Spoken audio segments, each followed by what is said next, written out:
Good afternoon, everybody, and welcome to college football this afternoon at Spartan Stadium as the Castleton Spartans host the Engineers of Rensselaer, or if you prefer, RPI out of Troy, New York. I'm Jack Healey with Jim Shortle, and Cam Clark is our producer. Our producer back at PEGTV, Channel 20 on Comcast in the Rutland area. Both Mike Valentine and Chris McCormick. And our cameramen are Brian Bashaw and Josh Pendleton. RPI and Castleton going at it. The final non-league game for the Spartans before the Eastern Collegiate Football Conference regular season begins next week here at Spartan Stadium as the Spartans host SUNY Maritime.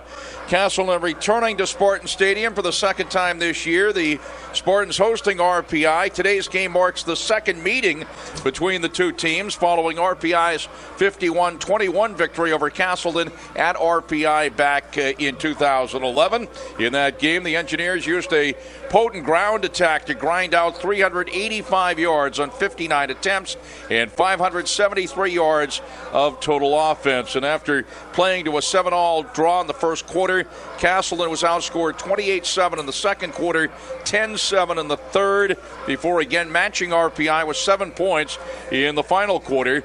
Tyler Carpenter rushed for 79 yards and a touchdown in the loss. Shane Brzezowski threw for 128 yards, a touchdown, and an interception. And Engineer quarterback Mike Herman, who's back this year, accounted for 4 of the team's touchdowns, passing for 188 yards and 3 scores, also running for 168 yards and a touchdown.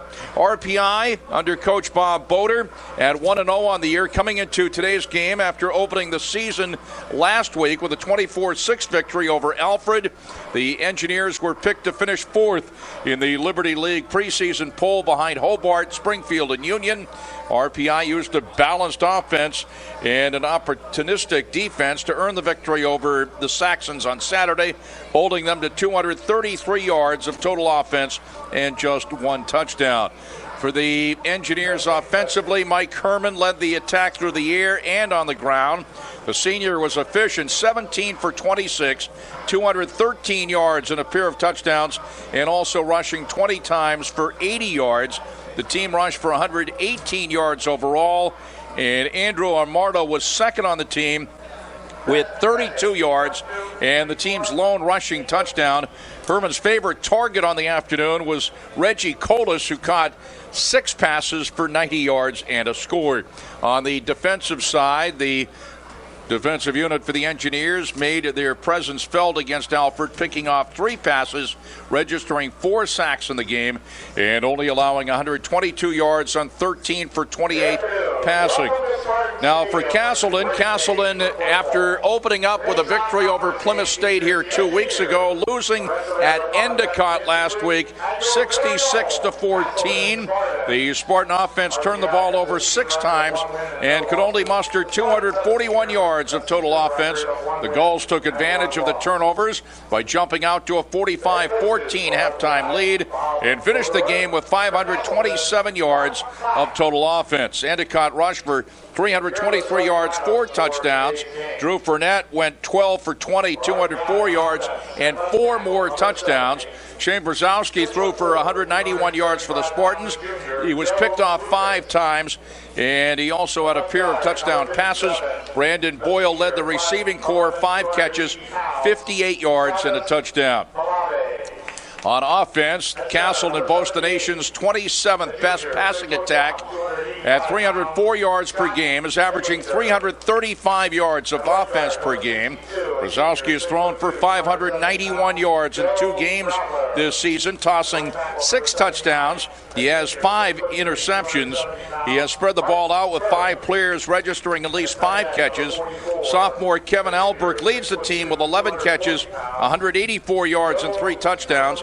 Brandon Boyle is second, 10 catches, 147 yards and 2 touchdowns. Tyler Carpenter third with 8 catches. Tyler Combs and Zach Howe each have 5. On the defensive side, Castleton has faced rush-heavy offenses the first couple of weeks. Plymouth State and Endicott accounting for 119 rushes and 590 yards on the ground. And conversely, the Spartans have only given up 237 yards through the air while picking off 3 passes. Todd Carr leads the team with 24 tackles, and fellow linebackers Josh Osborne and Mick Wong right behind with 18. Castleton has a 6-8 career record here at Spartan Stadium. Shane Brzezowski has thrown at least 2 touchdown passes in 7 straight games, 10 of his last 11. So the Spartans 1-1 in the early preseason, the pre-ECFC schedule, and this is the final non-league game, as we mentioned, before taking on SUNY Maritime here at Spartan Stadium next week.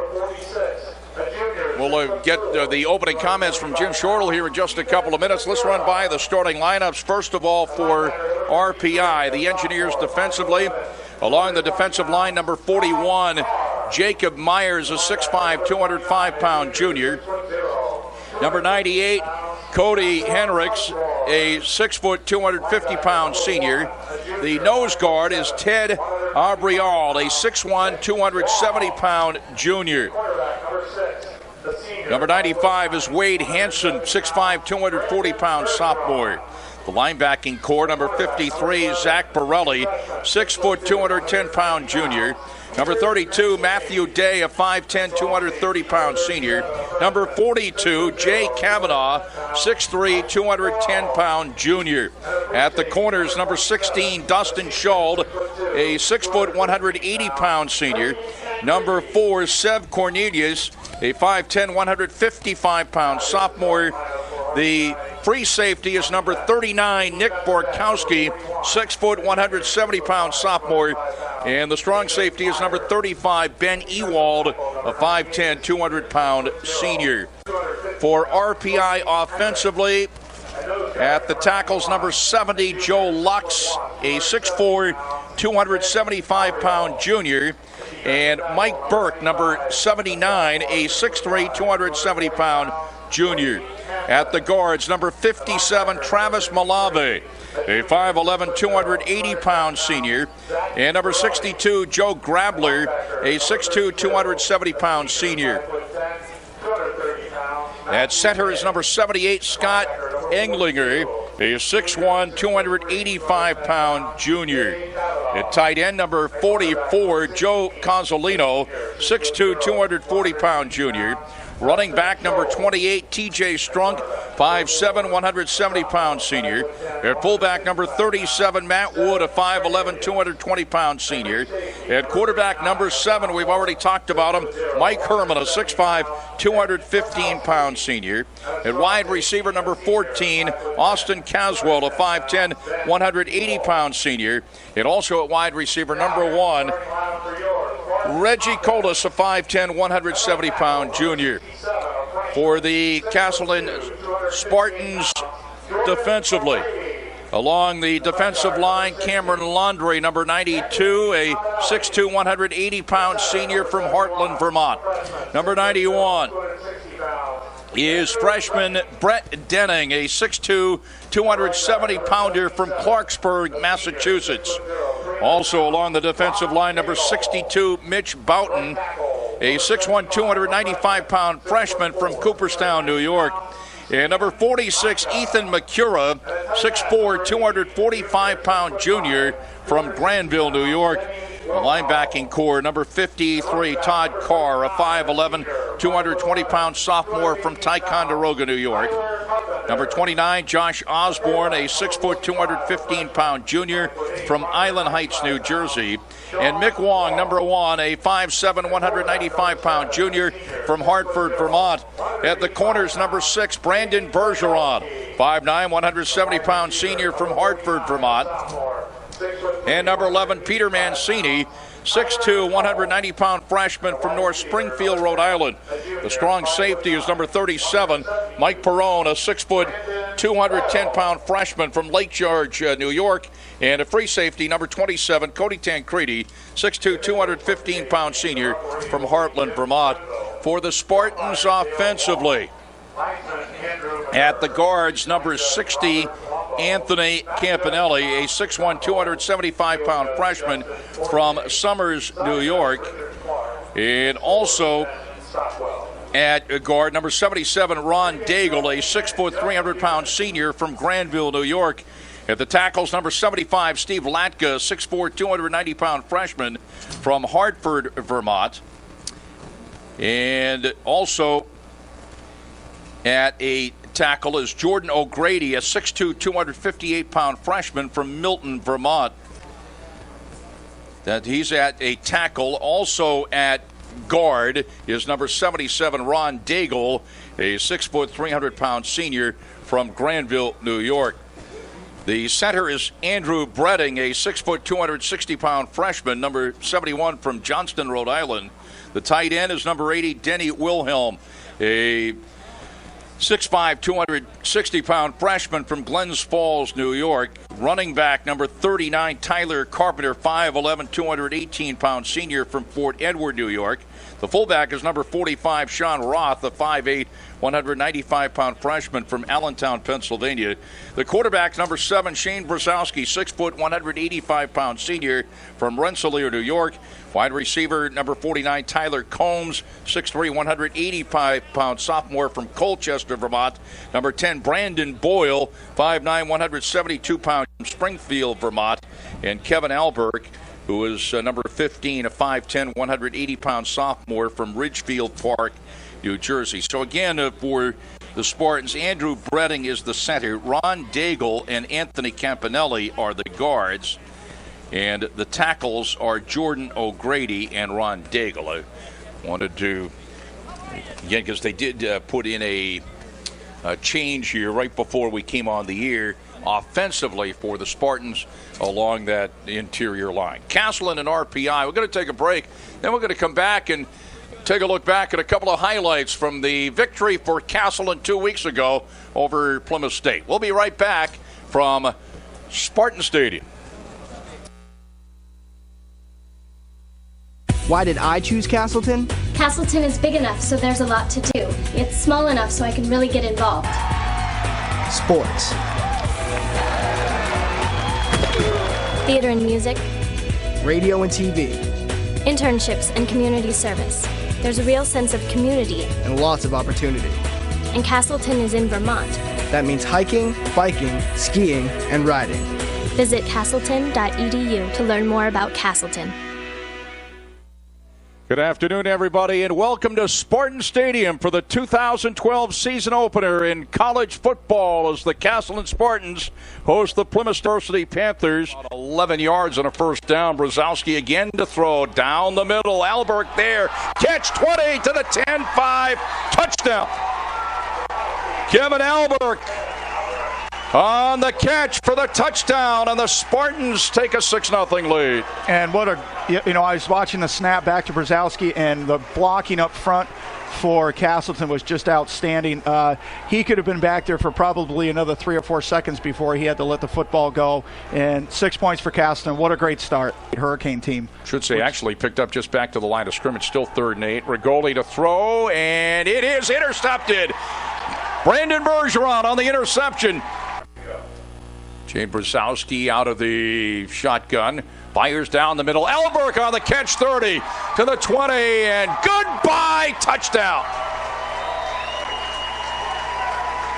I can't wait to see this one again because I was just so impressed, first of all, with the blocking of Castleton and the patience of Shane Brzezowski, waiting for Alberg to break clear, and as soon as the ball was out of Shane's hands, you could tell it was going to be a great catch. There it is again, a 58-yard touchdown pass, the second time they've hooked up. Brzezowski to Alberg, and the Spartans lead at 13-0. 11:59 to go here.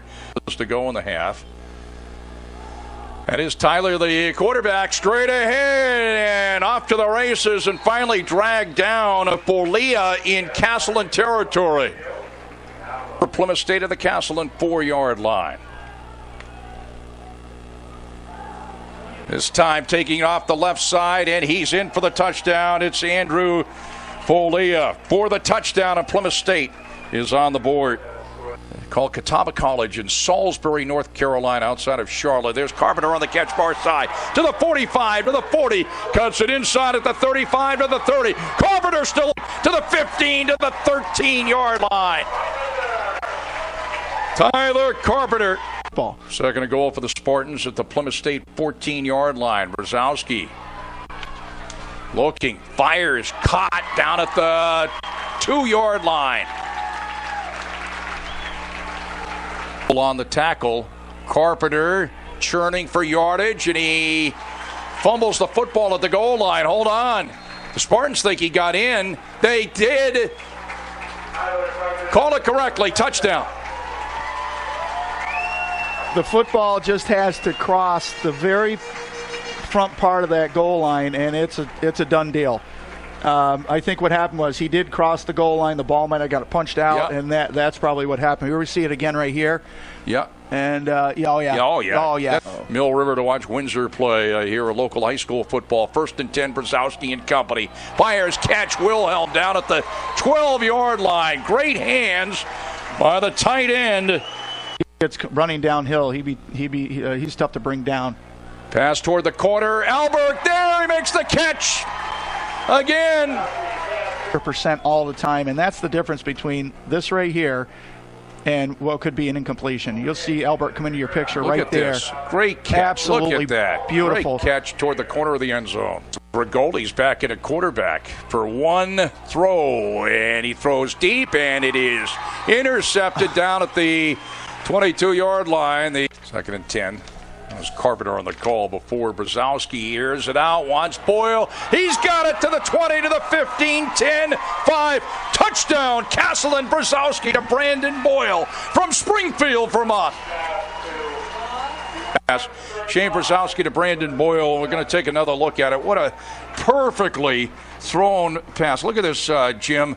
Boyle on the run. Just on the run, on a dead run. And also, what we talked about earlier was, the first scores or the first passes in the first half to go for touchdowns were Albert. 3rd down, about 7. Norton looking to throw. And he guns it, and it's intercepted by Bergeron, his 2nd interception of the ball game. And it's 1st and 10, Spartans, as he went out of bounds near side at the 48. They just had one heck of a football game. And a very impressive win here for Castleton. They're going to let the time run down here after taking a knee in the opener for the first time in the history of Castleton football. The Spartans defeat. Jack Healey back with Jim Shortle. Jim Shortle, a quarterback at Mount St. Joseph Academy in the Rutland area back in 1976, led MSJ to the Division I state championship that year, undefeated. And great to have you back, Jim, as we get set as our pregame show continues, as the Castleton band entertains here. It is RPI in Castleton. And in the meantime, as we were looking at highlights of that Castleton victory a couple of weeks ago against Plymouth State, I was just double-checking the quarterback for RPI, 6'5", 250-pound senior Mike Herman. And we're in wow. Let me say again, wow of that. Absolutely. Thank you so much for the introduction, Jack, and it's great to be back here again at Spartan Stadium. One thing that I just have to talk about briefly is the fact that last week when Castleton went down to Endicott, Shane Brzezowski threw 5 interceptions, and I don't think I've ever seen him throw 5 interceptions in 4 games, let alone 1. I really think it was a great learning experience for Castleton, not just for Shane Brzezowski, but for the Castleton Spartans to go up against a team of the caliber of Endicott, prepare them a little bit better to go down, break down film, and see how they can adjust to things, probably the speed of Endicott, and come up against a very good RPI team this week. So, and also we're in for a treat with a quarterback from RPI, Mike Herman, who I think is probably around the same size as Ben Roethlisberger. But I think we're in for a treat this afternoon. It sounds like RPI is very well drilled. They have a very good coaching staff. They had a great win against Alfred last week, and I just think we're in for a great afternoon of football. Yeah, just to look, you mentioned Shane Brzezowski. He did throw the 5 interceptions. One of them was a pick 6. It was just one of those days, because 2 weeks ago he threw for exactly 400 yards. We just saw the clips on the game a couple of weeks ago against Plymouth State. He had a huge game, Shane Brzezowski, and he targets a lot of different receivers for sure, as that's pretty much the offense under Coach Jason Chalene, the offensive coordinator, and of course the head coach Mark Klatt for the Spartans. But Shane Brzezowski, you look at him, good size, 6 foot, 185 pound. senior for the Spartans. Oh, there's no question. He's a good, big, strong kid. And one thing about Shane Brzezowski also is the fact that he really knows how to take care of the football. He doesn't throw into coverage. He doesn't try to force the football in there. He's a very smart quarterback. And so I think he just ran into something he's never seen before last week down at Endicott. But knowing the coaching staff here at Castleton and Shane Brzezowski, they broke down a lot of film during the course of the week and just made some adjustments, and I think it's going to work in their favor today. I should have checked before. I believe these are the Curbstone Singers that are going to sing the national anthem. Is that correct? I believe so. Yeah. Barbershop, not really a barbershop quartet. It's a barbershop 12, 14 guys. So they're going to sing the national anthem coming up here. And in the background, the Castleton marching band. The director now, Matt Smith, mentioned that a couple of weeks ago. This is our second of 5 games here in football at Spartan Stadium that we'll have for you. And we're going to have the opener in the Eastern Collegiate Football Conference a week from today against SUNY Maritime. Later on, Becker, it's a 6 o'clock game on a Saturday, which is the first night game for the Castleton football team. Mount Ida as well coming up in November. But a few games are here at the beginning of the year that we have for you, and then a little bit of a break and a game in the mid part of October, and then almost a month later for that final game. As the Castleton Spartans, who are dressed in green and white, about ready to come onto the field again here at Spartan Stadium. Here they come. Ladies and gentlemen, please welcome to the field your Castleton Spartans.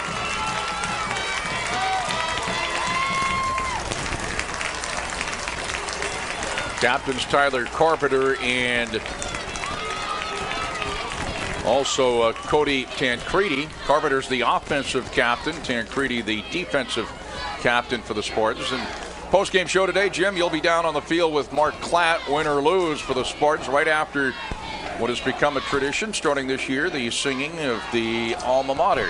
That's right. And also, the thing about going back to the captains, Tyler Carpenter and Cody Tancredi, in college, you have 2 separate squads, your offense and defense. Don't spend a lot of time together, not like they would in high school. And when your offense is out on the field, your defense is on the bench listening to the defensive coordinator. But I got to tell you about the Spartan team. They seem more as one than a lot of other college teams that I've seen. There's a lot of unity there, and they believe in each other, and that's what. Hey, win or lose, they're going to stick together. So that's nice to see also. RPI engineers. The singing of the alma mater of Castleton, and please remain standing for our national anthem. Today, the alma mater will be conducted by Dr. Matthew Smith, Associate Director of Bands at Castleton. We'll have the singing of the alma mater and the national anthem coming up here from Spartan Stadium. Let's listen in.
Nicely done. It's the Curbstone Chorus. That's the name of the group, and the barbershop chorus, if you will, singing the national anthem right after the band led the fans here at Spartan Stadium in the alma mater. One of the members of the chorus, Jim Shortle, is Dick Nordmeyer, who lives in nearby Hubbardton, Vermont. Dick Nordmeyer played football at the University of Illinois. He was a teammate of Ray Nitschke, who played for the Green Bay Packers. Oh. And Ray Nitschke, people may or may not remember, because they did have I remember the Longest Yard movie, the original one. I know they had a remake with Adam Sandler, and I know Burt Reynolds is in that, but Burt Reynolds in the original. Ray Nitschke is the guy that was one of the prison guards that they let through the line, and he got hit with a football to put it the best way I can. Well, anyway, he was a teammate of Dick Nordmeyer, one of the members of the group that just sang the national anthem. Well, there's two things. First of all, the first movie was the better of the two. And secondly, Dick Nordmeyer does a tremendous amount around the Castleton area for concerts on the green and all that. So he's a very community-oriented person. He does a fantastic job and just to entertain the people. And there's always something to do when he's around. We mentioned the captains, Tyler Carpenter and Cody Tancredi for the Spartans in green and white. Let's listen in. We can also hear the referee here on the public address system at Spartan Stadium.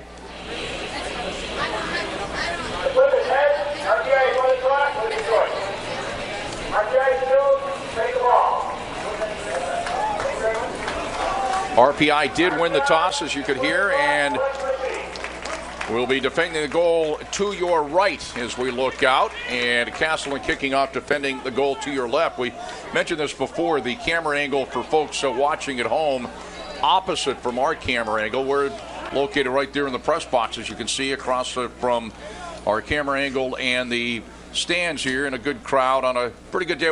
We started off with mostly sunny skies, still mostly sunny, but the clouds moving in somewhat, the temperature in the mid-60s. The captains for RPI, Mike Herman, Matthew Day, and also Mike Blaze, by the way, as they were out there. And again, the referee is mic'd. We can listen in, so we're set to go for college football action here at Spartan Stadium.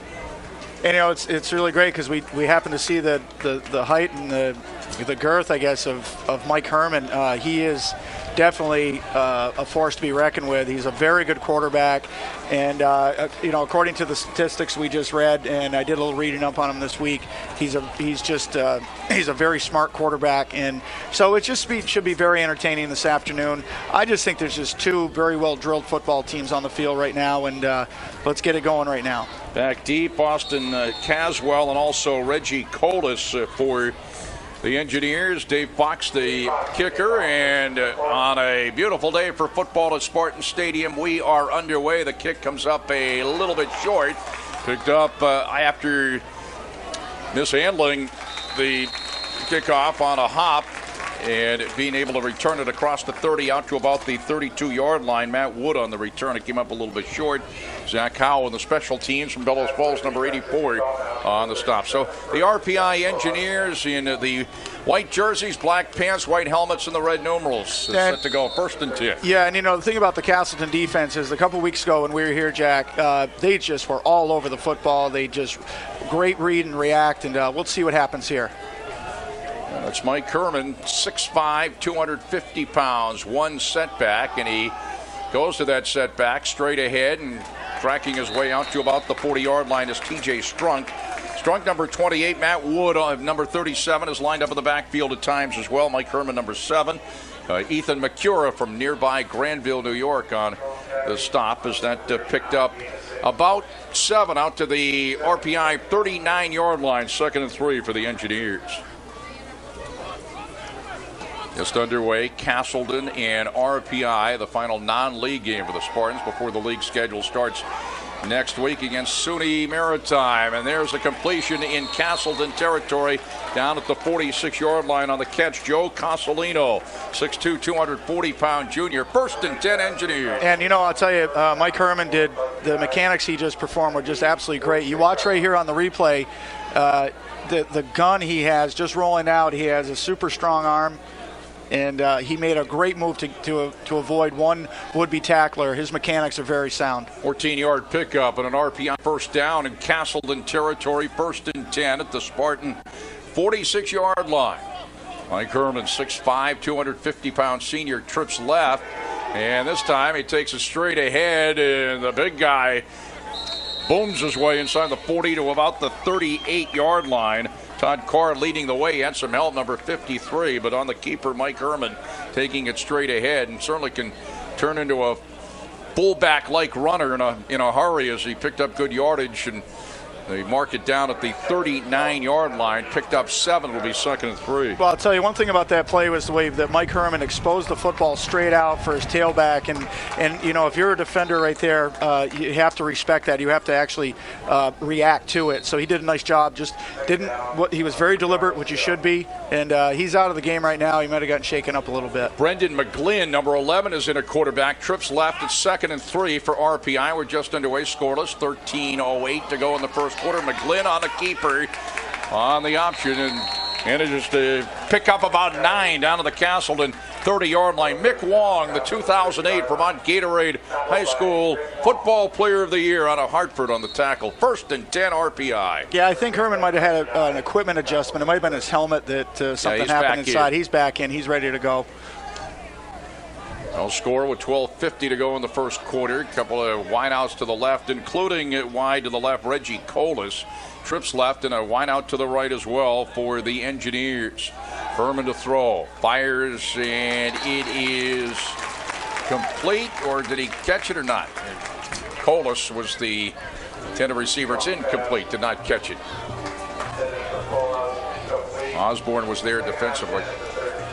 Well, you know, the thing about that particular play, Jack, was that was just what's called a sit route. The kid from RPI went out about 7 yards, and Herman just rifled it in there. But I'll tell you, what a great job by Josh Osborne.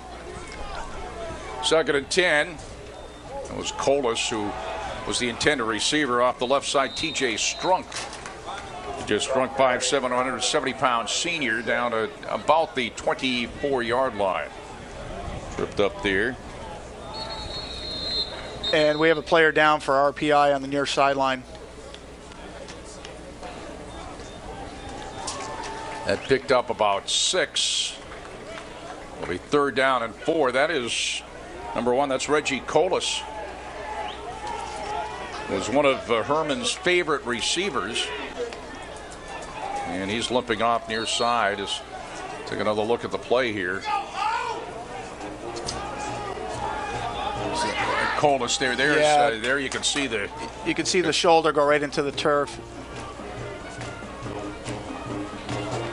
All at the 24-yard line, and Strunk bounces it to the near side and turns the corner for an upper first down.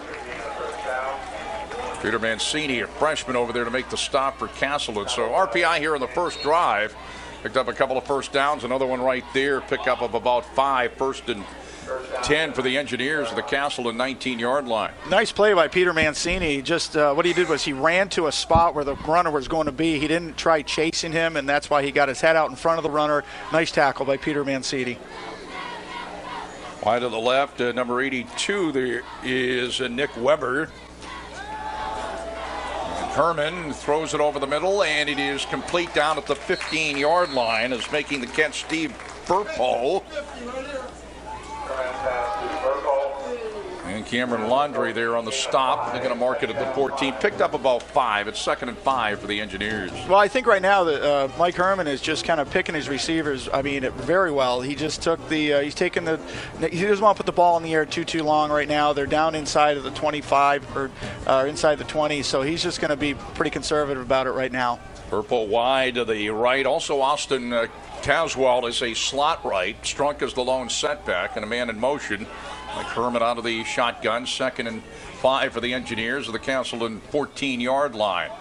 Strunk now bounces it to the left, back against the grain. He runs into A couple of Spartan defensive players at the 11-yard line, led by Mick Wong as he drove him back. It'll be third down, about 4. And Mick Wong just came with a head of steam, and we've seen him play for a number of years now, Jack, and you know that once he gets going, he is one tough football player. He put his shoulder right into the runner and just drove him backwards. Great play by Mick Wong.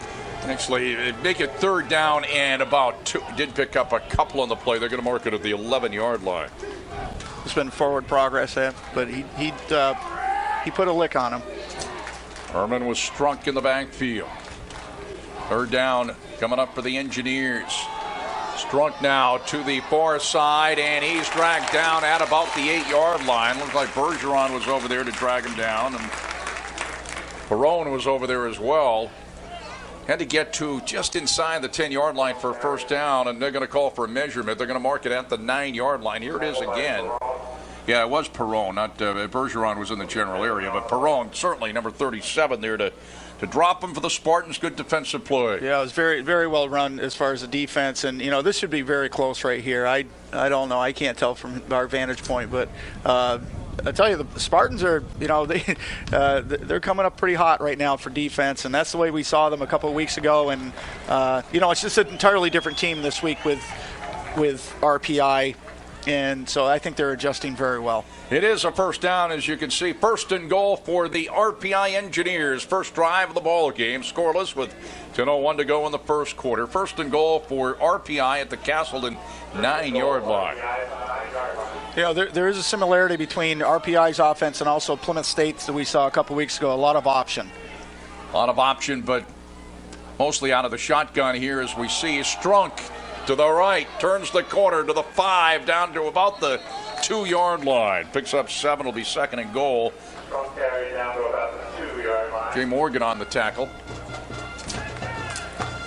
You know, nothing fancy. Same thing. The ball is exposed out, and what Mike Herman has to do is make a read whether the ball carrier is going to get tackled immediately. Here it is on the replay, and just another good defensive effort by the Spartans. Strunk again, bounces it to the outside, and there's Wong to drop him in the backfield. And lost a couple back to the 7-yard line. Lost about 5, and the youngster who was in the backfield, he started off his career at the University of New Hampshire as a walk-on. Had been an offensive player, along with Tyler Carpenter, one of the running backs. Certainly featured, and he makes the play defensively. And now moved to the defensive side of the football, and well, that's the reason why right there. Made the tackle. Third and goal for RPI at the Castleton 6. Yeah, he's coming to his own right now at the defensive end of defensive side of the ball for Castleton. He's playing just hard-nosed football. Trips left now for the Engineers. Herman throws to the left corner of the end zone. Incomplete, unable to hang on. He would have been out of bounds anyway. Caswell, it'll be fourth down. If we could see that again, you see Herman throwing back. He just throws to the corner of the end zone. And, you know, this was pretty good coverage by Castleton. And I think, I don't think he would have been in anyway. Here's Andrew Franks in to attempt a field goal. He is a sophomore. Slight angle to the left. They're going to mark it down at about the 13-yard line. It'll be a 23-yard field goal attempt. And I got to tell you, I saw him in pregame, and he was booming them over 50 yards. Franks booms that one. Look at this. Way, way toward the baseball field, but it's no good. He had the leg, but it was no good. It was wide.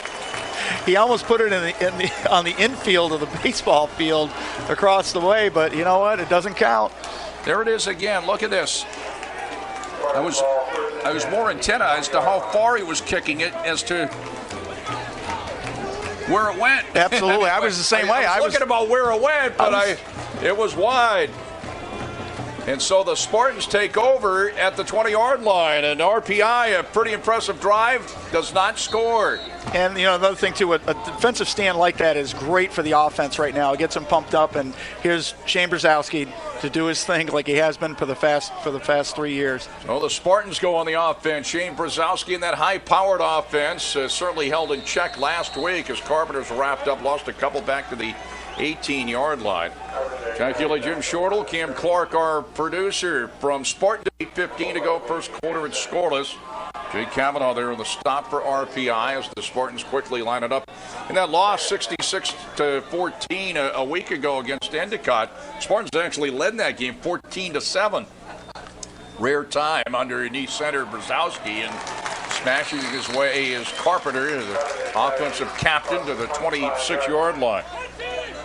Zach Pirelli on the stop for the Engineers of Rensselaer. They quickly line it up, third down and about 4 for the Spartans.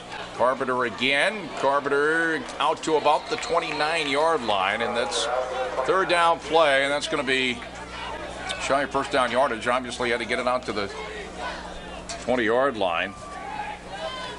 As Nick Borkowski there on the stop. And nothing new about the offense of the Castleton Spartans. They are it's not a panic offense, but they are no huddle, and they're right up to the line of scrimmage. Well, and that's just the that's the tempo they use. Yeah, it's a fourth down. And Brzezowski gets the first down.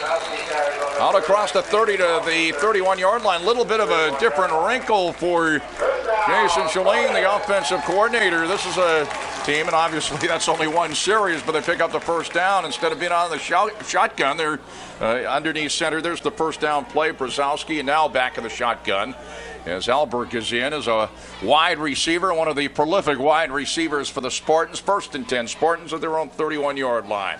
Brzezowski looking. Brzezowski avoids one man, throws underneath, complete to Wilhelm out to about the 34-yard line. Picks up 3, 2nd and 7. Denny Wilhelm, 6'5", 250-pound junior tight end. Borelli on the stop for RPI. Well, that's another thing about Shane Brzezowski is he has that ability to elude defenders. He's very smooth. He keeps his feet moving all the time, and he's very athletic. So that allows him to get away from defenders, and he has great vision down the football field.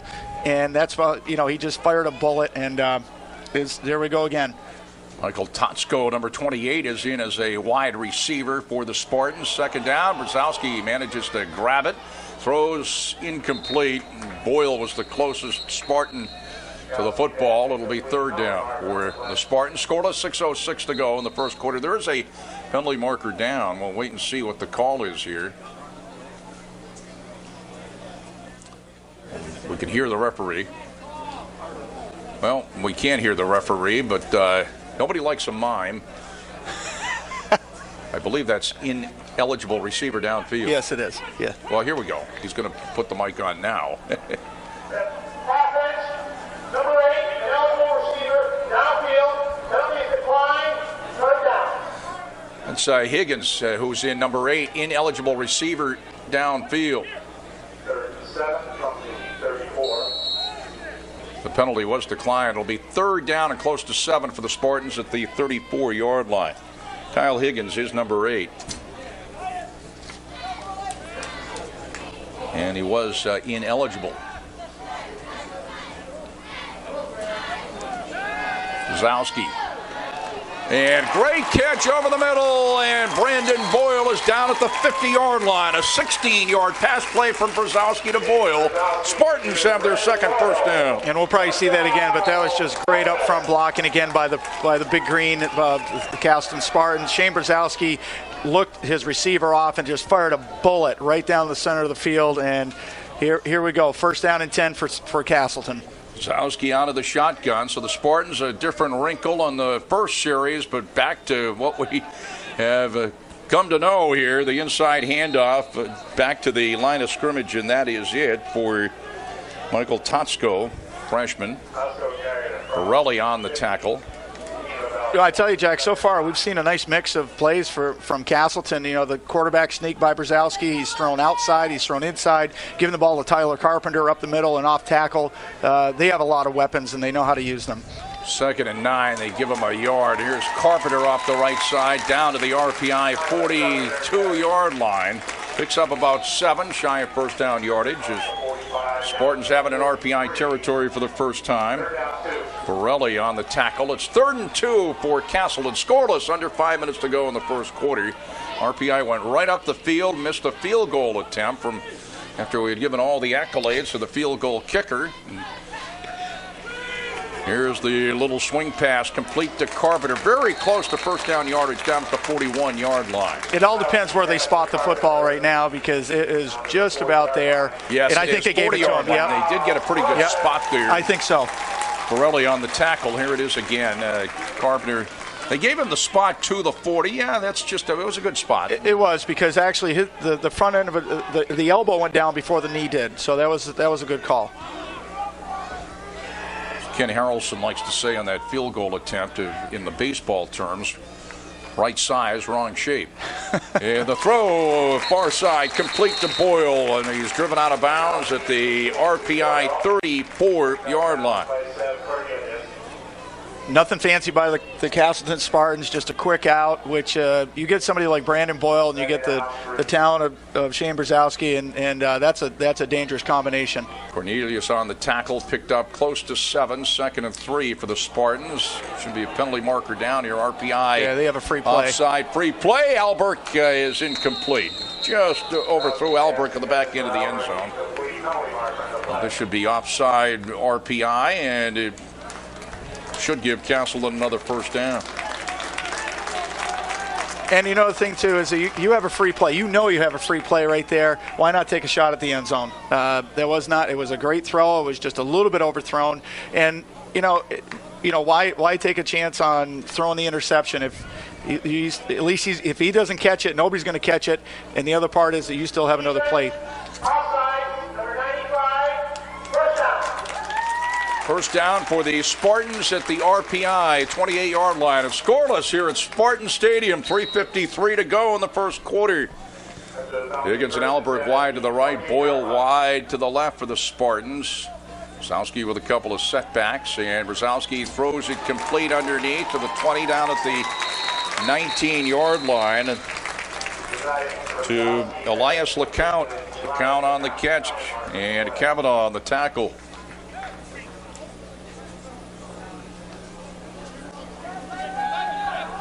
But there is a penalty marker down.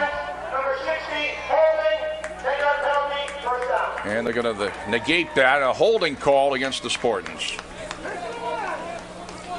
Besides that, Jack, one holding call. Besides that, the Spartans up front 5 have been doing a great job so far. They're tough. They're a great unit. And every once in a while it's going to happen.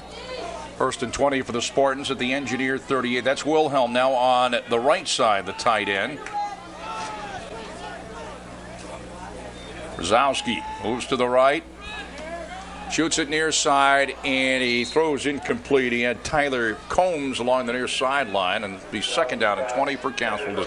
That particular play too, Jack. Shane Brzezowski took the snap from in the shotgun, and it was a sprint pass right, and I think he already had his mind made up where he was going to throw the football. He didn't really look down the field at all at anybody else, so that was just a design play, just a little bit overthrown. Albrecht wide to the right. Boyle wide left. A couple of wide outs to the right. Also Combs wide to the right. Second and 20 for the Spartans at the RPI 38-yard line. Brzezowski far side and back to make the diving catch. Nice catch. Brandon Boyle down at the 25-yard line. Picks up 13. What a great catch by Brandon Boyle. A nice throw by Shane Brzezowski to keep the ball low, there's no way it's going to get intercepted. If Brandon Boyle doesn't catch that football, nobody's going to catch it. You throw it from the shoulder pad down. That's exactly what Shane Brzezowski did. Nice play by the Spartans. Picked up some of the yardage off that penalty. It's 3rd and 7 for the Spartans at the Engineer 25-yard line.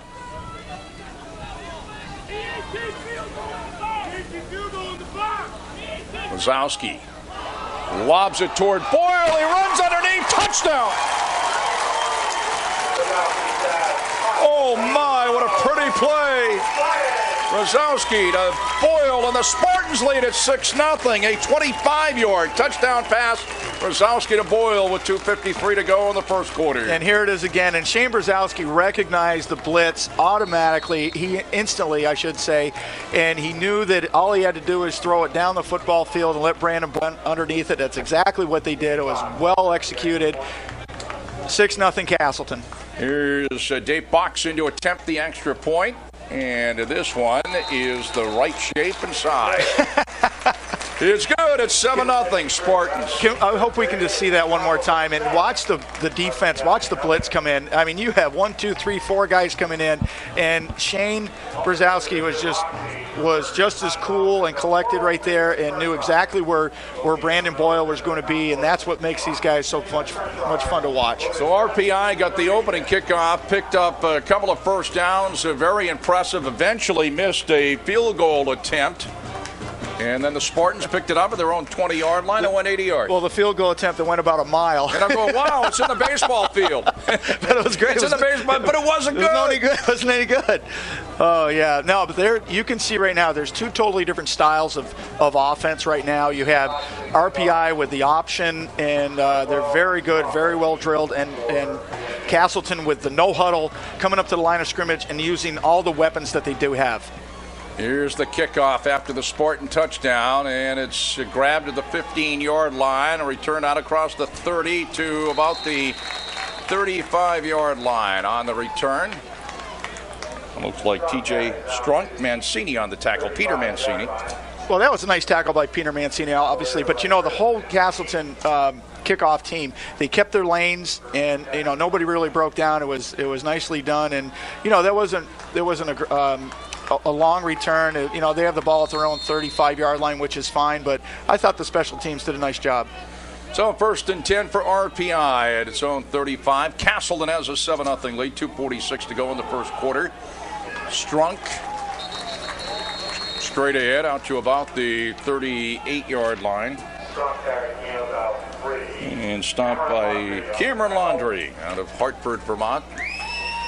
Nice story in D3Football.com about the situation with Cameron Laundrie by Tom Healey of D3Football.com and also the Rutland Herald.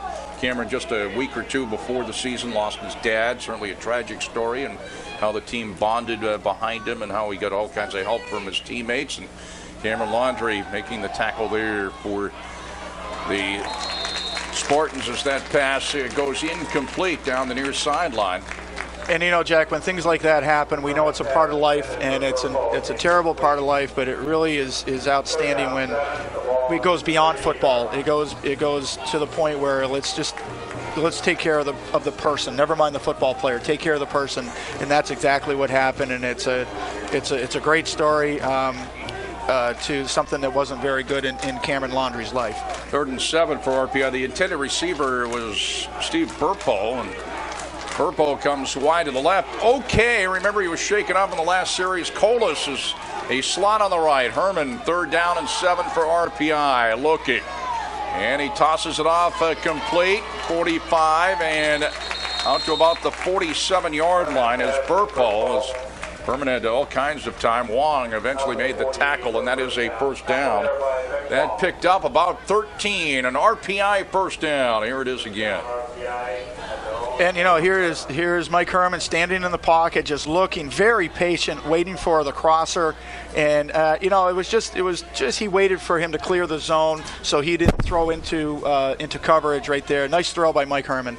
Colas wide to the left, and it is Caswell wide to the right for the Engineers. Herman on 1st down, little play action, steps up, and he's going to be tackled and sacked back at the 42-yard line. And there to get him, number 91, Brett Denning on the sack for Castleton. Well, this reminds me of 2 weeks ago against Plymouth State with that defensive front of Castleton. They're just waiting. They're going every single play 100%, and eventually it's going to break down. Brett Denning, a freshman, just saw the play again. A 6'2", 270-pounder from Clarksburg, Massachusetts. Lost about 6 at 2nd and 16. 7-0 Castleton, just under a minute to go in the first quarter here at Spartan Stadium. A 5-yard touchdown pass from Brzezowski to Boyle. Straight ahead, banging his way out to about the 48-yard line.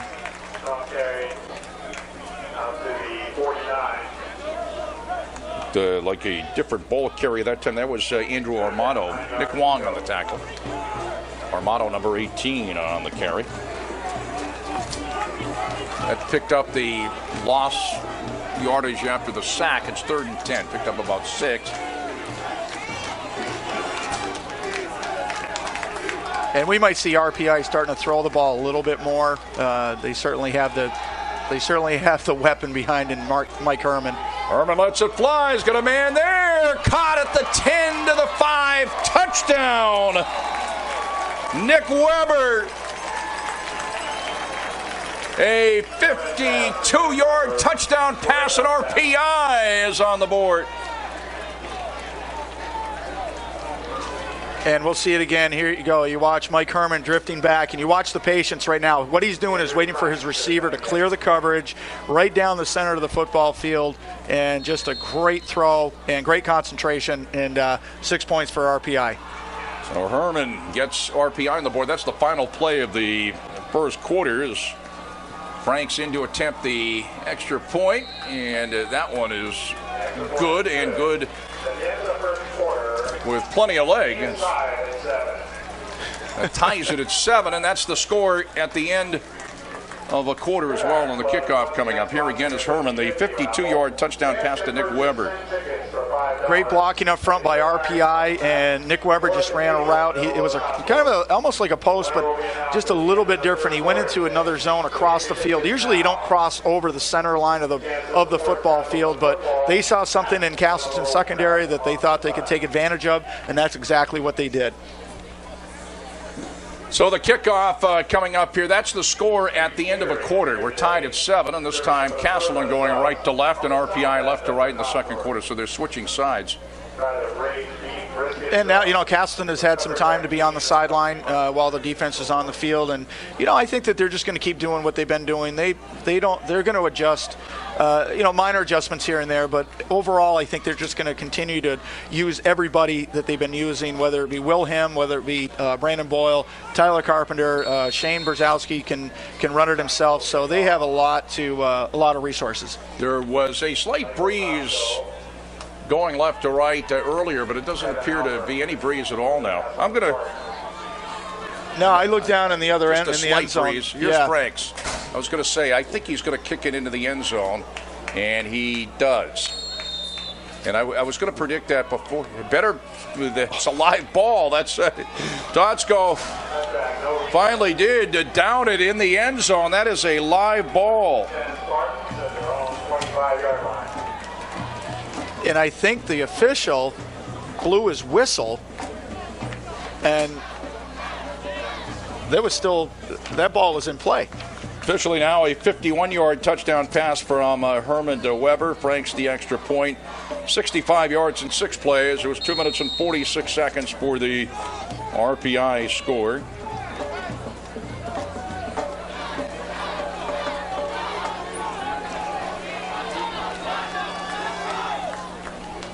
The touchback, they do bring it out now to the 25-yard line, a new rule in college football this year.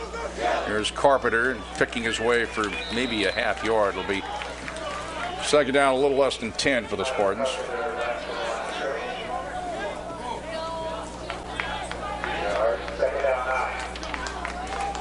Herman was 4 for 7, 81 yards and a touchdown. Brzezowski 6 for 8, 66 yards and a touchdown that first quarter. Strunk 9 rushes for 40 yards, actually 36 net. Carpenter 4 rushes for 15 yards. Yeah, I think it's going to be a great battle between Shane Brzezowski and Mike Herman this afternoon. They both are very capable quarterbacks, just 2 different styles. Here's Carpenter rumbling for about 4 out to the 29-yard line. It'll be third down about 6 for the Spartans as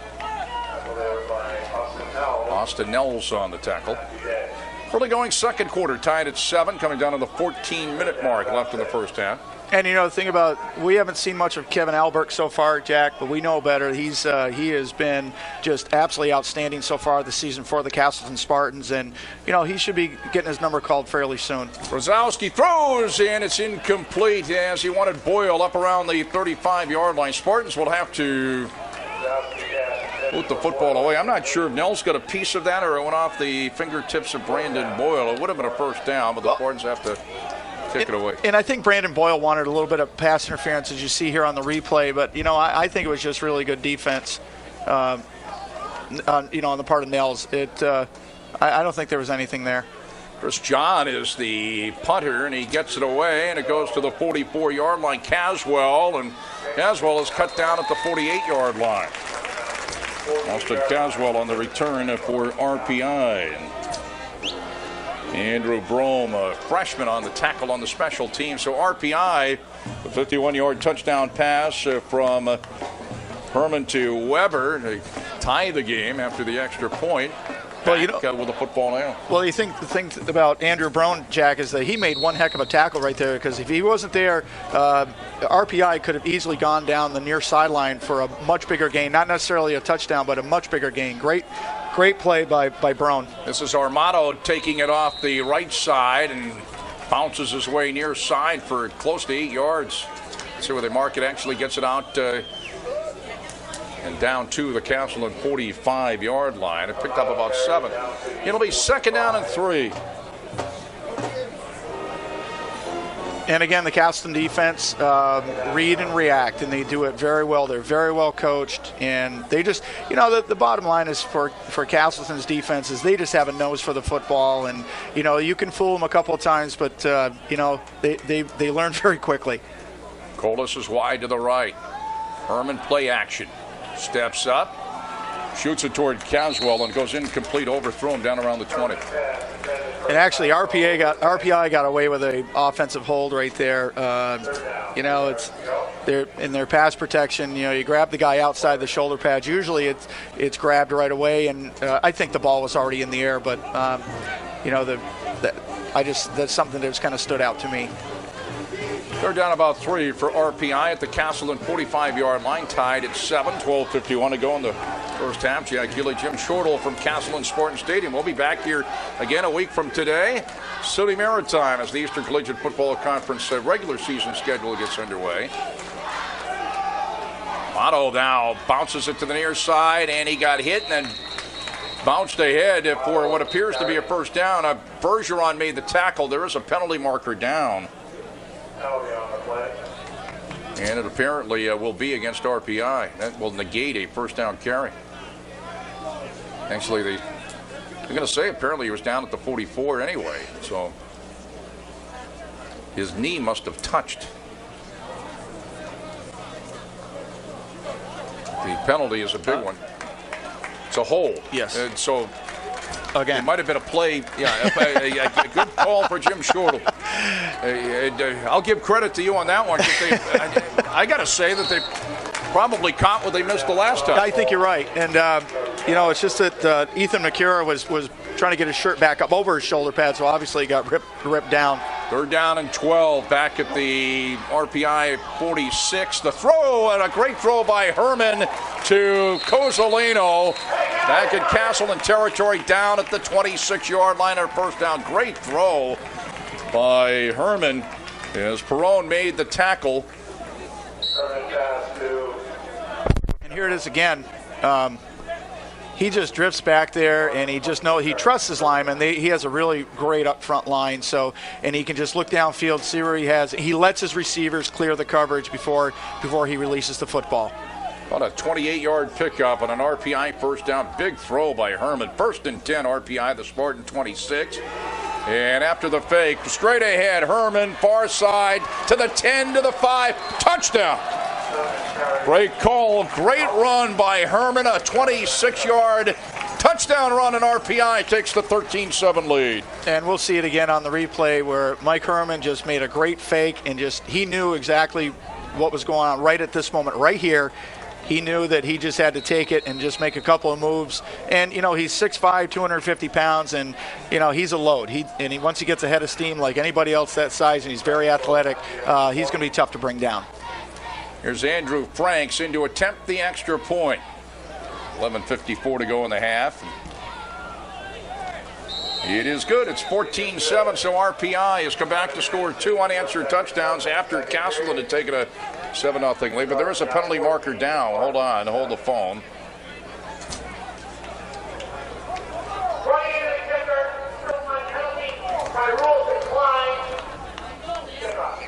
Okay, by rule decline. It was running into the kicker. You might have heard that as we saw the Herman touchdown again. It is 14-7, so the penalty is declined.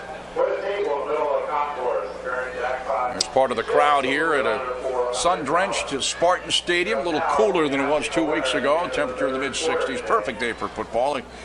And I say sun-drenched, it's certainly not as crystal clear as it was a couple of hours ago. Some clouds moving in, but a beautiful day and part of the big crowd here at Spartan Stadium. Yeah, that's going to be okay for us in about another hour or two. Having a little bit of cloud cover where the sun usually is kind of shining right in our eyes, but it doesn't matter. This is a great facility. It's just so much fun being over here, and a lot of high energy over here. Everything's real positive, and that has a lot to do with David Walk. Here's Franks. And end over end, Alberk back at the 1 yard line. Alberk was tripped up as he got it out to about the 17 yard line. And stop there. TJ Strunk, running back and also in the special teams, making the stop for RPI. Spartans have it 1st and 10 at their own 17 yard line. And Kevin Alberk, who is a great kickoff returner and a great athlete, was just waiting for that football to come down out of the sky. It was up there a ways. Spartans in the eye now. Brzezowski underneath center. Carpenter gets the call. Hit, spins for a couple, and then gets driven back. That RPI defensive unit, since that Spartan touchdown, stiffening up somewhat. 14-7 Engineers. 11:33 to go in the half. 2nd and 8, picked up 2 out to the Spartan 19. And Tyler Carpenter doesn't get spun around too much like that. He got hit pretty hard and just spun, and that's when RPI just knew they had to gang tackle him because he is a very powerful runner. Sean Roth is the up back. Carpenter the deep back out of the eye offset. Carpenter side breaks a tackle, but not the second time as he's upended out across the 20 to about the 21 yard line. And that was Dustin Shortle on the stop for the Engineers. 3rd down play coming up for Castleton. Yeah, Dustin Shortle came up, and he didn't give any ground at all to Tyler Carpenter, who is a little bit bigger than Shortle is, but Dustin Shortle just put his shoulder right down where he was supposed to and held his ground. A great tackle. We're down about 6 for the Spartans. Brzezowski back of the shotgun, and Wilhelm is now the tight end on the left side as he shifts. That's Alberk in motion. Brzezowski throws over the middle. That's complete to Boyle, but he's going to be stopped after a pickup of a couple out to the 23. Looked like he might get more. It's going to be 4th down. Spartans again will have to boot the football away. Yeah, well, that was a great read by the RPI defense because normally that bubble screen that Castleton execute, usually they gain a lot of positive yards on that play. RPI sniffed it out. They held the ground. They didn't over-pursue. And, Shane Brzezowski does a nice job of looking off the other side of the football field before he throws it back to Boyle. But great defense by RPI. And the punt to Caswell at his own 44-yard line. Looking for room. Stutter steps at the 50 and to the Spartan 48. I said Chris John before. It's Jolin, Jolin. That's Brome on the tackle. That's Jolin on the punt. I think I said John before. Look at Chris glance. That's what it's Jolin, Jolin. That's who the punter is. And another great tackle by Andrew Brown for Castleton on punt defense. Again, could have given up a lot more yardage if he hasn't been there. So 2 great tackles and 2 attempts for Andrew Brown. Armato is upended. Inside handoff from Herman. Might have lost a yard, and in there Mick Wong, the linebacker from Hartford, to make the tackle. Defensive captain. Lost back to the 48. Lost about 4. It'll be 2nd and 14. Here it is again. There, Mick Wong got a piece of him first. Number 1.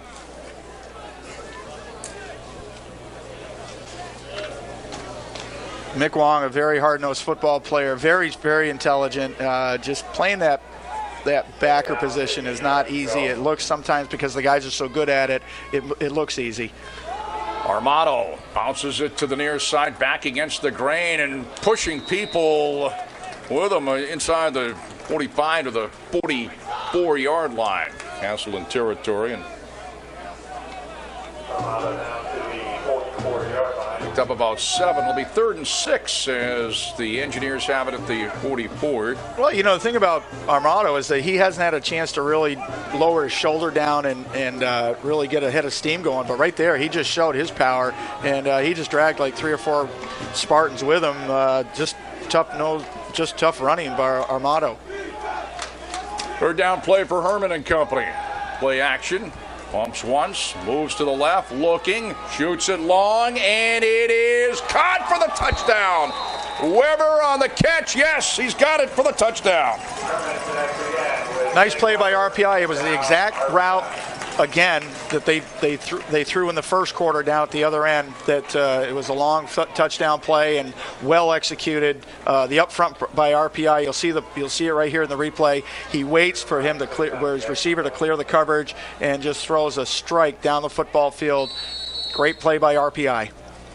And RPI goes up now by a score of 20-7. RPI missed a field goal attempt on the first possession. Castleton went 80 yards and took a 7-0 lead.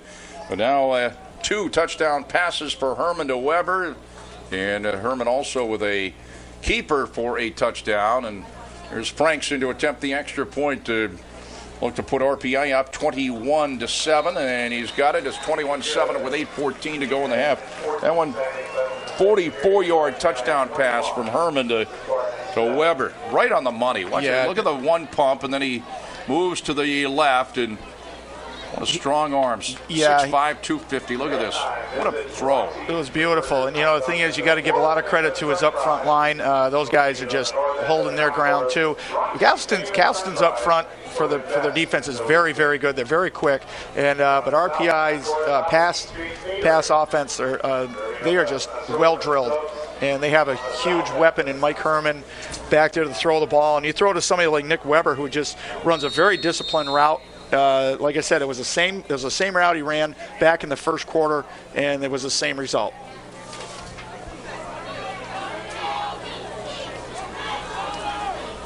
Franks with the kickoff. He's pretty much put it toward the end zone, and Alberg, this will come up a little, well, it's going to bounce into the end zone. Actually, it hit like at the goal line. It'll be 1st and 10 for the Spartans at the 25. Got to watch those. That is a live ball, as we saw that initial kickoff kind of sit there in the end zone before somebody downed it. And in the last kickoff, too, it appeared that it almost hit the Castleton player back in the end zone, and it obviously didn't, but it was pretty close. So the Spartans, who led 7-0, now trail 21-7 with 8:14 to go in the half. Back on the offense, first at their own 25-yard line. In the 25 now, the new rule in college football after a touchback. Shane Brzezowski, quick screen to the right flat, complete to Boyle, picks up about 5 out to the 30, 2nd and 5. And, another, just a quick out from Brzezowski to Brandon Boyle. And, think about a lot of times, the thing about Brandon Boyle is he can usually elude those defenders. He has a one-on-one with a corner out here, but the tackling from RPI is just outstanding. So they're tough to get by. That was Shortle on the tackle for RPI, and Wilhelm, the tight end, grabs a nice catch and gets the first down, picks up about 6. Out to the Castleton 36-yard line, 1st and 10 for the Spartans. And you notice that Wilhelm actually extended the football out over where the first down needed to be, but it's actually where his knee went down. He got the first down regardless. Alec Allspeck is in as a tight end on the right side for the Spartans now, 1st and 10.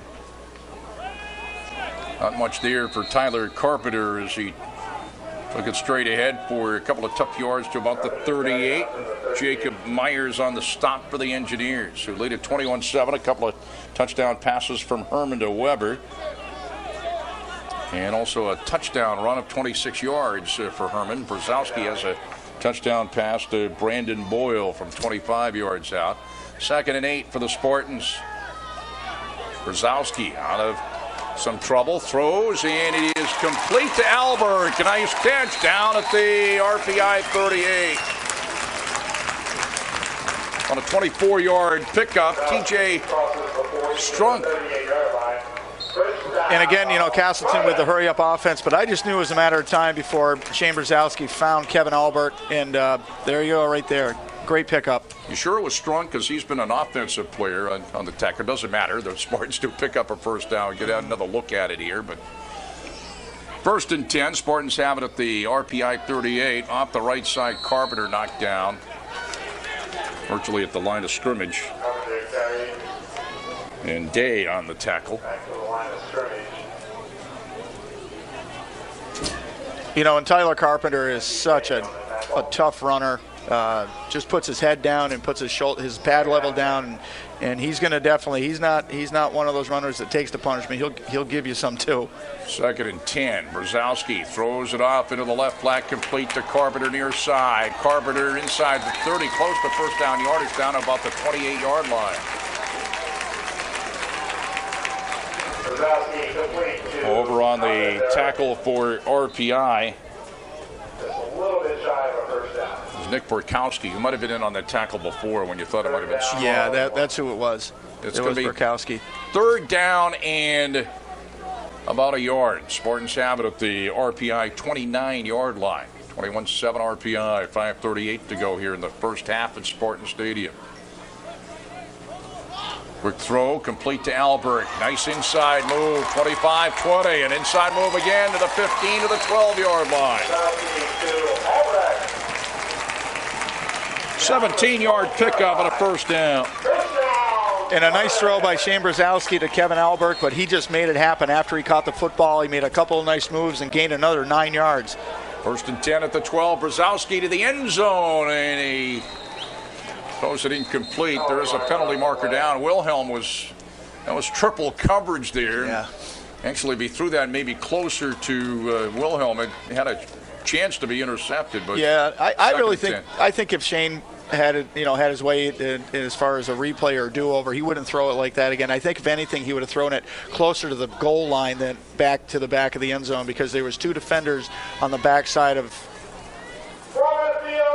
Defense, 5-yard penalty, 12 men on the field, illegal participation. Too many men on the field for RPI, and the Spartans now will have it 1st and 5 at the 8-yard line. They can pick up a first down without getting the touchdown right around the 2. 1st and 5 from the, called it the 7-yard line. I mean, there's no question. Castleton is very good down around the goal line. If you want to run it, you're going to give it to Tyler Carpenter. If you're going to throw it, you have plenty of weapons. Wilhelm, Albert, Brandon Boyle. I mean, Shane Brzezowski could run it himself. They have a lot of options. Well, the Spartans trying to cut that lead to a 1-touchdown deficit. RPI has a 21-7 lead, 5:12 to go in the half. 1st and 5 at the RPI 7-yard line. Trips left. One setback, Carpenter, and Brzezowski is going to take it alone down to about the 3-yard line. Had to get to about the 2 for a first down. It's going to be 2nd down about 1. Again, you can do the same thing. You can hand it off to number 39, Tyler Carpenter, or like Shane Brzezowski just did. Just gave it to him, just kept it himself. Well, there's Carpenter. He bowls his way to virtually the goal line. It'll be 1st and goal. That is a first down. 1st and goal at the 1. And they are wasting absolutely no time at all. Brzezowski himself, and did he get in? I see the signals from the Spartan players. Nothing from the officials as yet. It's going to be 2nd and goal inside the 1. 2nd and goal. Andrew Bredding is the center. That one right well, over I'd like to see that again. I think what may have happened was... Got a timeout RPI in the meantime. Yeah. Go ahead, Jim. I think... RPI, first timeout. I think Shane's knee might have slipped down before he broke the plane. I think that's what happened, because when I saw the push from the offensive line, and I thought for sure I just thought it was 6 right there. But that's the way it goes. I think it was a good call by the official. Well, we get a good view of the football. It's definitely inside the 1-yard line. The nose of the football is just about at the goal line. It's 2nd and goal.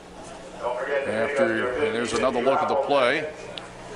Couple of touchdown passes from Herman to Weber for RPI. Herman himself has scored. And the Spartan scoring, Brzezowski, 25-yard touchdown pass to Springfield. Vermont's Brandon Boyle for the Castleton scoring. A little bit more than $400 in the jackpot right now. You know, this is going to be interesting for Castleton's offense right here, Jack, because they could do a couple of things. They could run it up the gut, or they could do the play action, throw it to the corner of the end zone. And I think that's why RPI took that timeout to give the options or give the scenario what could happen right here. Carpenter straight ahead. He's in. Touchdown. A 1-yard plunge for Tyler Carpenter. It's 21-13 RPI. That was a great option for Castleton. Give it to the tough guy right up the middle. Here it is again. Just no goofing around, just straightforward. Tyler Carpenter, handoff from Shane Brzezowski, and a great push from the big green up front for Castleton. Higgins is the holder, number 8, Kyle Higgins, and Fox is the kicker as he looks to get his second straight extra point. And he does. He drills that.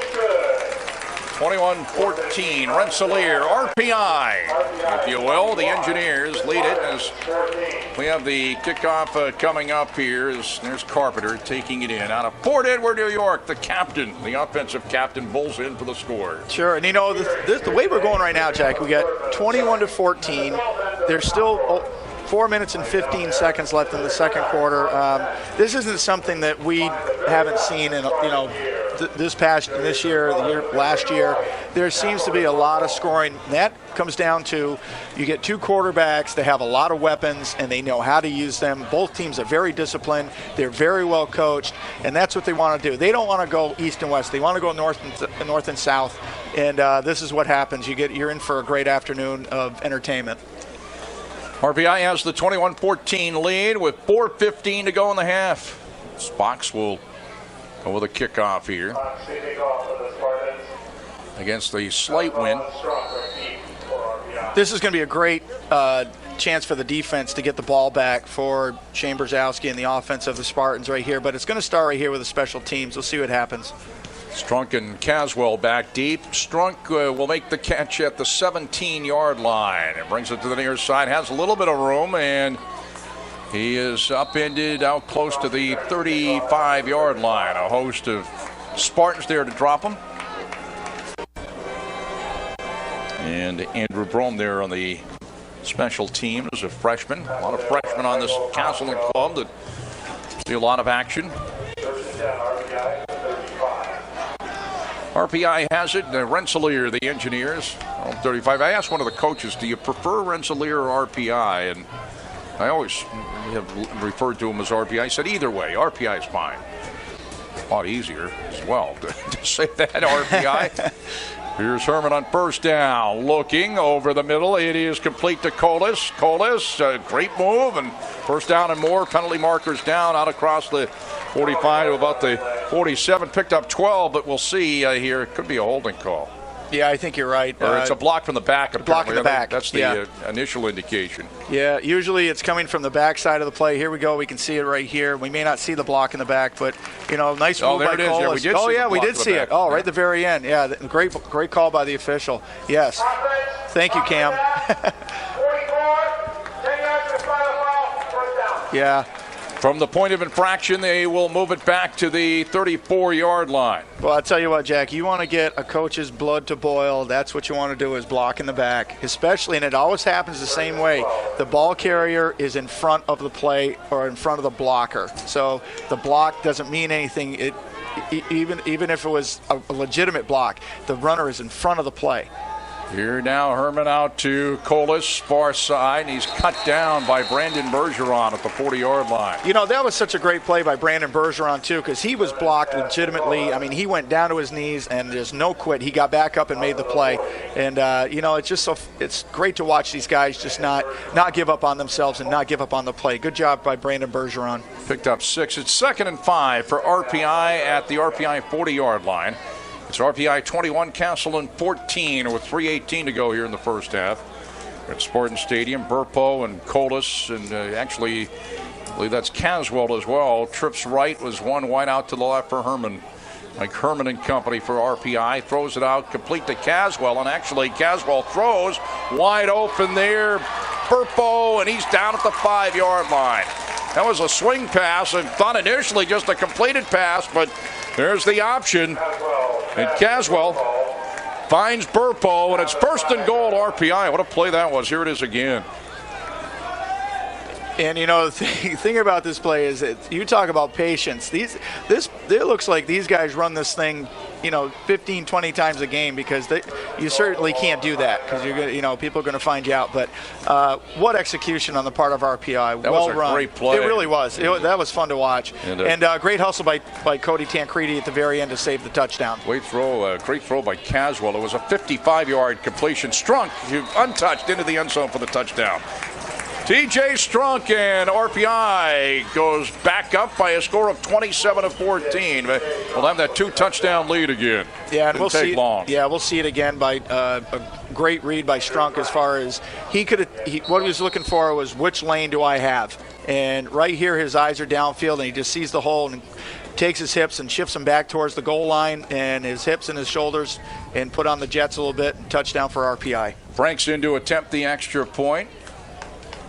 He's missed a field goal attempt, but if he hits this, he's 4 out of 4 in the extra point department. He does. It's 28-14 RPI. 55-yard pass play from Caswell to Burpo to set up RPI first and goal at the Castleton 5, and Strunk takes it in from 5 yards out. This is it again. Yeah. The pass play, 55-yard pass play, and there's Burpo. And, right, nice hustle there by Tancredi. Didn't give up on it. No, he never gives up. That's the type of player he is. He's a captain. He's a leader of the of Castleton's team. And here's the touchdown right here. And that was just a great play too. Great blocking up front. That hole that they created was probably, I'm going to guess, 12 to 14 feet wide. And once you start doing that, you're going to be able to dance in the end zone untouched. The wind has picked up a little bit to the back of RPI here in the second quarter. RPI has a 28-14 lead with 2:27 to go in the half, and I'm going to bet that Franks puts this one into the end zone. Oh, yeah. And this will sail into the end zone, and an automatic touchback. First and 10, Castleton at the Castleton 25-yard line. That's fun to watch when you see a young fellow can kick the football that far, and he is just consistent with it too. And I'm sure they forget.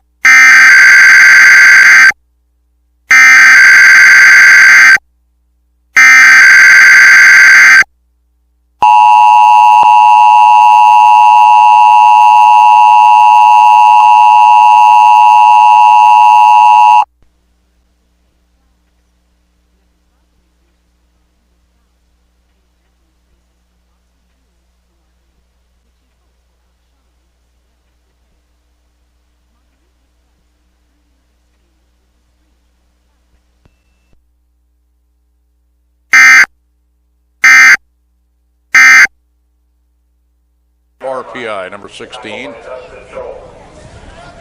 It's 2nd and 2 for the Spartans. 2:09 and counting to go in the half. It's 28-14 RPI. Yeah, and I think Brandon Boyle wanted to get outside, but he just didn't get out of bounds in time.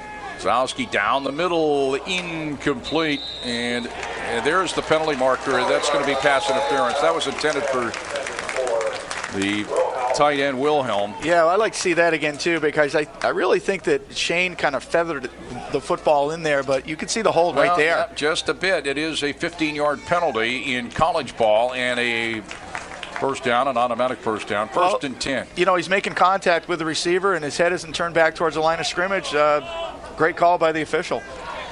Defensive pass interference, 35, 15 yards, first down. And they're going to mark it out to the 48.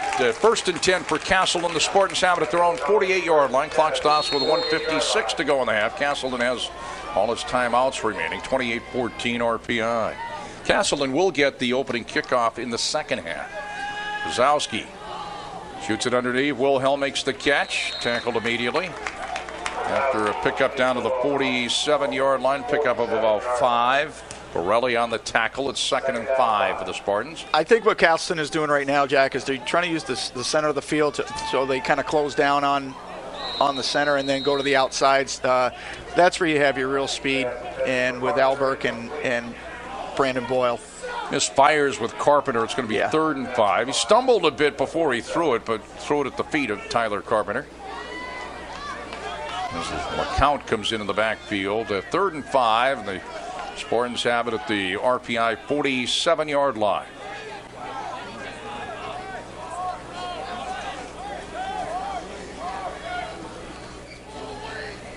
That's Alberk in motion.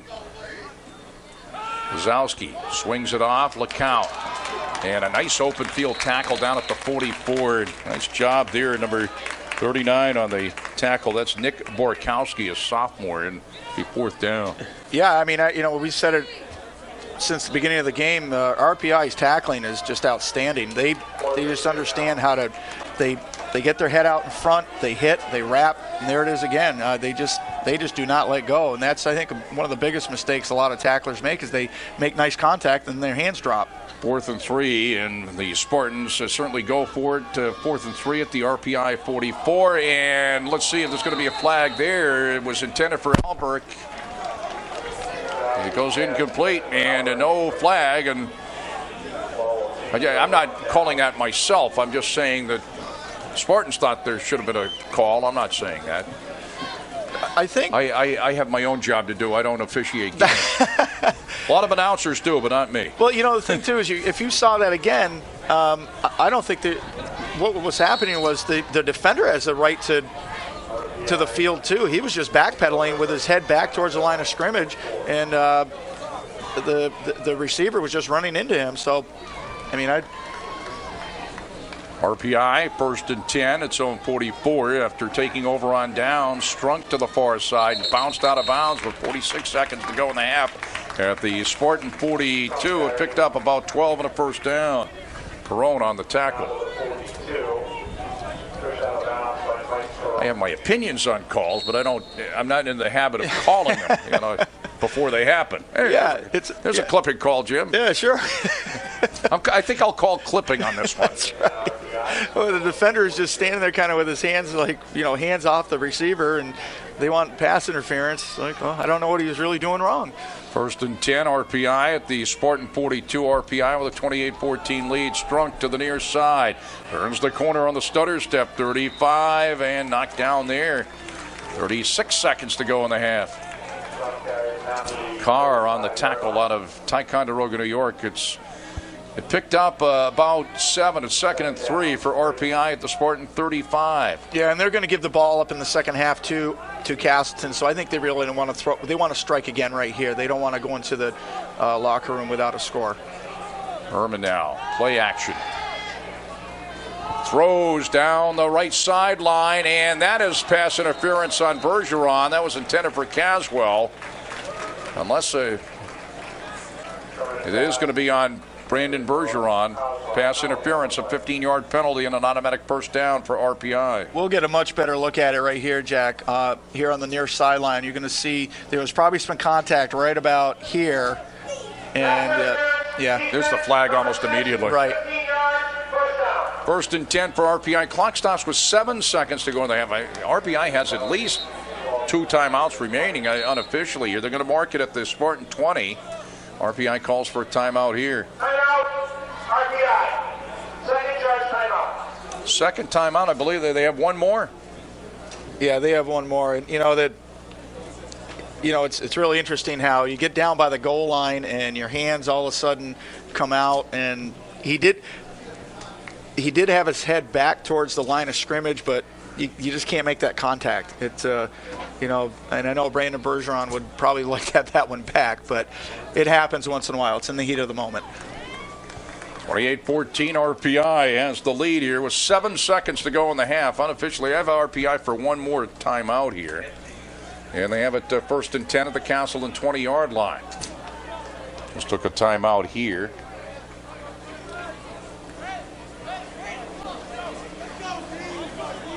They have trips left.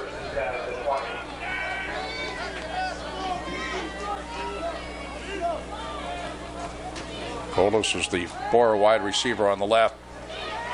Herman is going to be sacked with 2-1, and they stop the clock. It goes down to 0 here.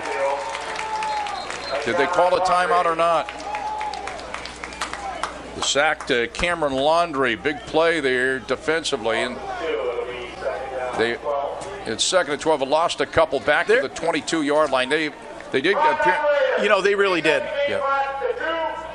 Yeah, they called timeout with 2 seconds. I was watching the same thing. There was 2 seconds left when Herman went to the ground. So, you know, there was probably, because there's no tenths of a second, might have been 2.5 or whatever, but that was the right call by the official. And here now is a 39-yard field goal attempt for Andrew Franks. He had missed one earlier from,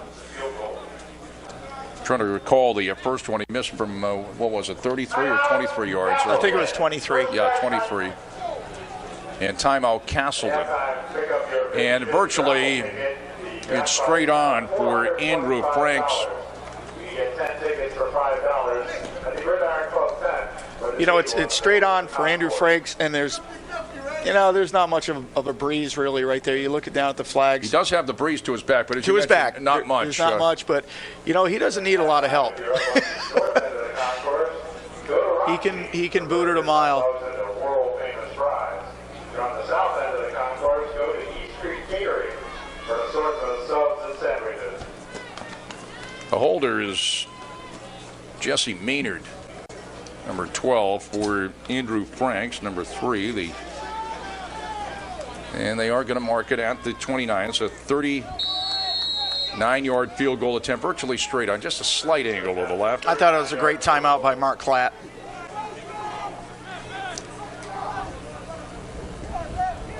And the kick, is blocked right into the line of scrimmage. And so the Spartans will be trailing by 2 touchdowns going into the locker room here at halftime as RPI has the 28-14 lead here at halftime. We'll take a little break, have all the statistics from the first half, the Castleton Band to entertain. We'll be back from Spartan Stadium coming up shortly, right here.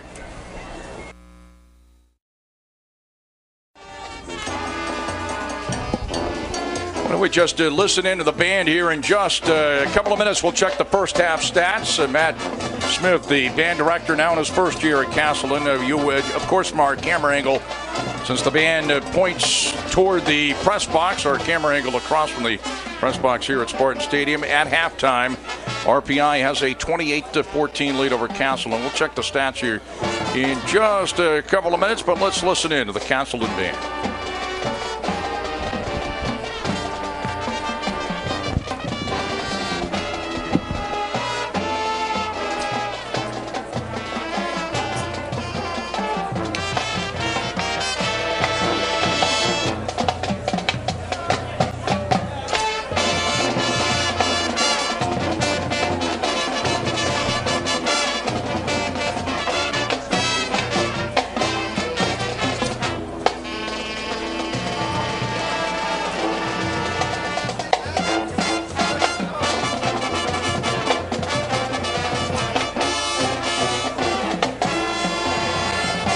Keep on going. We'll go for the whole ball. I don't think they're going to go that long. Part 2 of today's show features a hit from Santana's first album in 1969, the ever popular Evil Way.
Well, we've been listening into the Castleton Band here at halftime at Spartan Stadium as the Engineers of RPI have a 28-14 lead over Castleton. Let's check the first-time stats. I'm Jack Healey with Jim Shortle, and our producer here at the Spartan Stadium is Cam Clark, Mike Valentine, and also Chris McCormick at PEGTV Channel 20 on the Comcast in the Rutland area.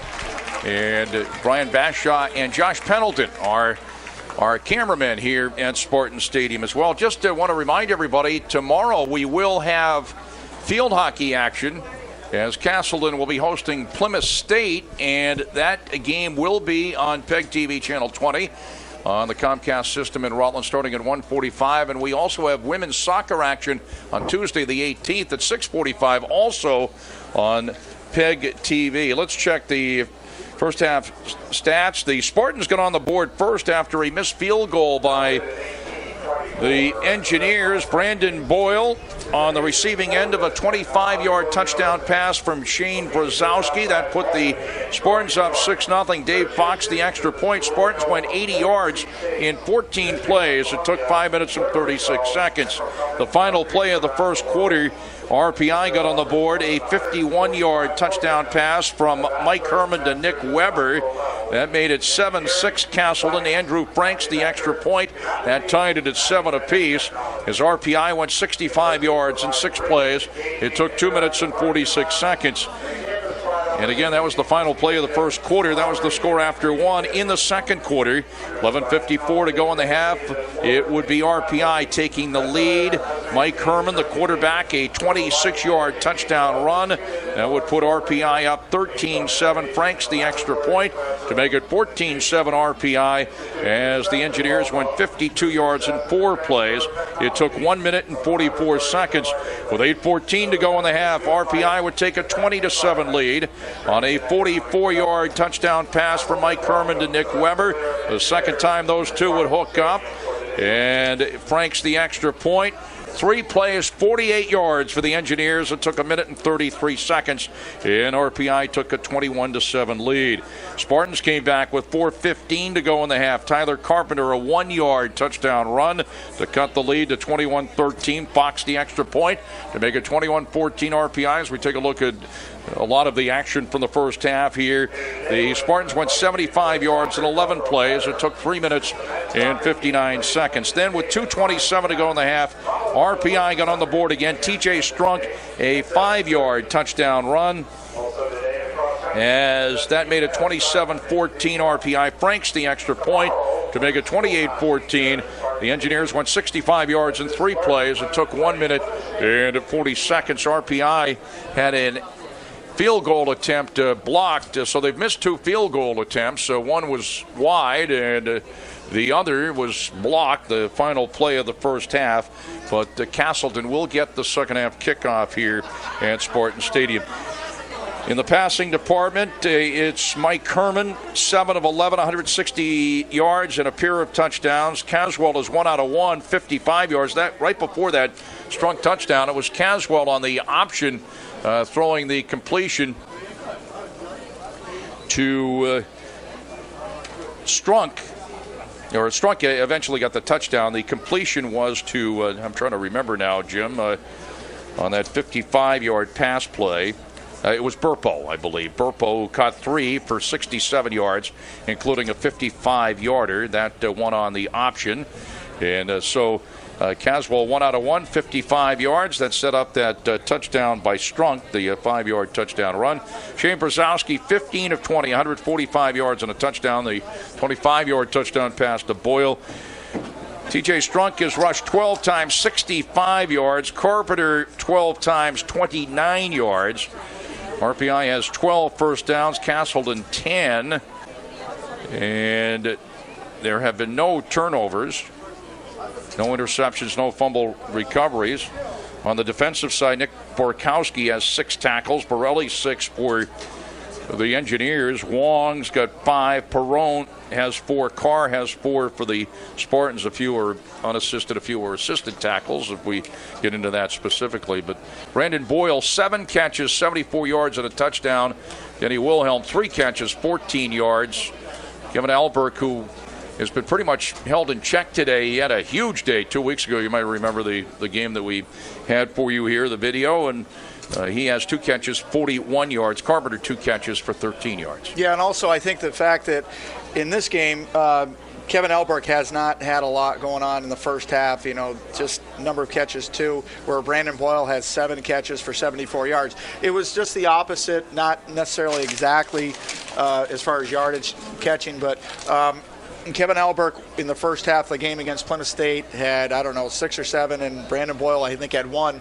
And I think what they'll do is they're going to look at something at halftime and see where Kevin Elberg can fit in, because he's just much too talented, much too valuable to keep down for just 2 catches for the entire day. So it's another adjustment that Castleton will make at halftime and come out and just see what they have to do to get some more points on the board. They do have the weapons, and they're not afraid to throw to any one of these guys. Now, Castleton will get the second half kickoff, so that's a key here. They're 2 touchdowns down. If you're looking at it from the Castleton Spartan point of view, and the post-game show, you'll be talking to Coach Mark Klatt to win or lose during the post-game show here from Spartan Stadium. We have football a week from today, SUNY Maritime, 12:30. Again, a game that will be televised on PEGTV Channel 20 in the Rutland area on Comcast. And so we have quite a few games on Comcast coming up. Field hockey tomorrow. We'll get quite a few games on PEGTV. Women's soccer on Tuesday, and the football a week from today. And also, Jack, in the first half, when RPI had the football coming down the field and, they're up by 2 scores, they know they're going to give the football away in the second half. They're going to have to kick off to Castleton. They wanted to score.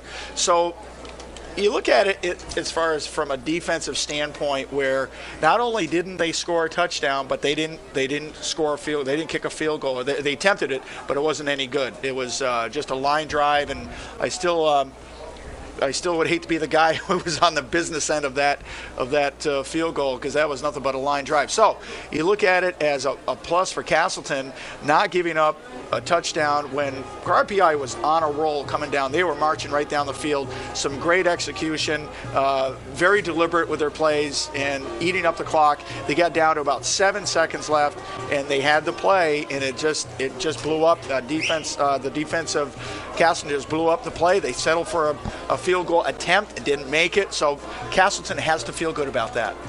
Jack Healey, Jim Shortle from Spartan Stadium as we get set for the second half kickoff. Still a couple of minutes to go here in the halftime activities as RPI has a 28-14 lead over Castle. A couple of touchdown passes from Mike Herman to Nick Weber, a 51-yard scoring strike and a 44-yarder. Herman has also scored on a 26-yard run.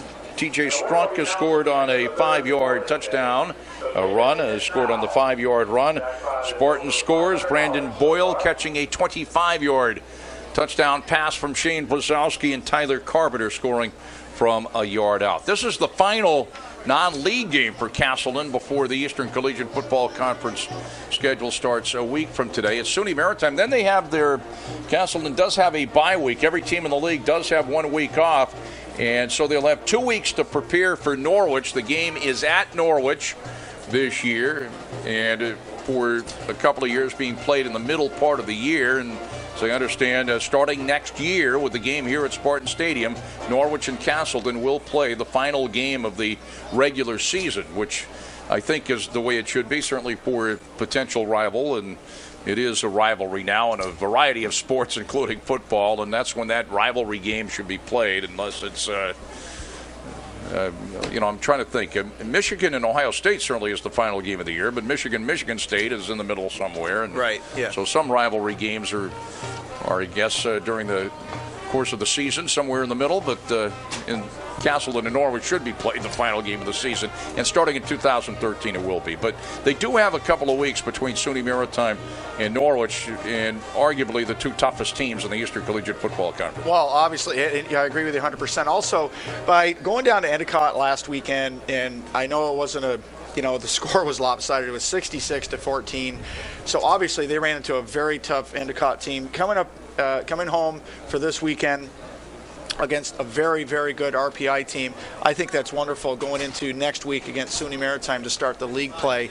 And as we know, every time SUNY Maritime comes up here, they are incredibly tough. So this is two two great warm-up games. Well, I wouldn't call them warm-up games, but they're to prep for the start of their league anyway. So this is nothing more than a great learning experience for the Spartans, and they're responding to it. I think they're just so well coached, and I think the kids are really as one. They play as one, and they're a tough group.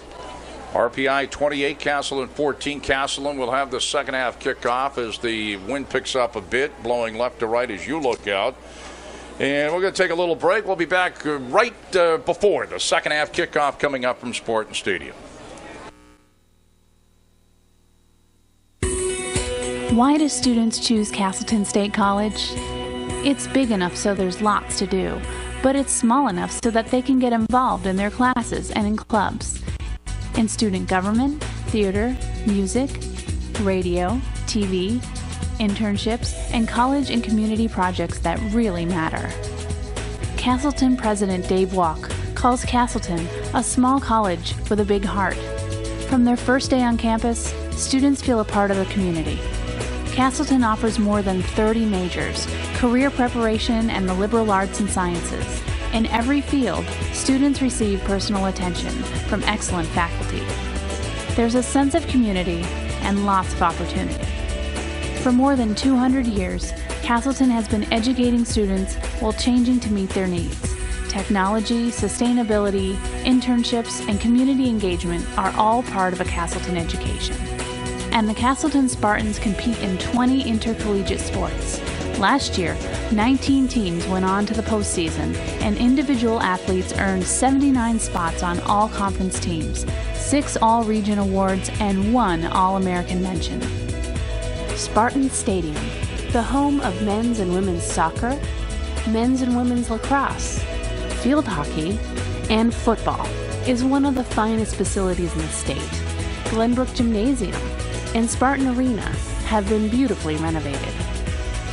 Castleton is in central Vermont, near the best snowboarding and skiing in New England, and close to where you are right now. And with all these advantages, Castleton is affordable with costs well below private colleges. Find out for yourself how Castleton can make a difference in your life by visiting soon. Check out the web at castleton.edu.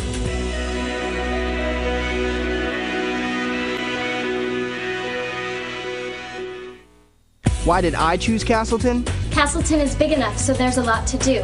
It's small enough so I can really get involved. Sports. Theater and music. Radio and TV. Internships and community service. There's a real sense of community. And lots of opportunity. And Castleton is in Vermont. That means hiking, biking, skiing, and riding. Visit castleton.edu to learn more about Castleton.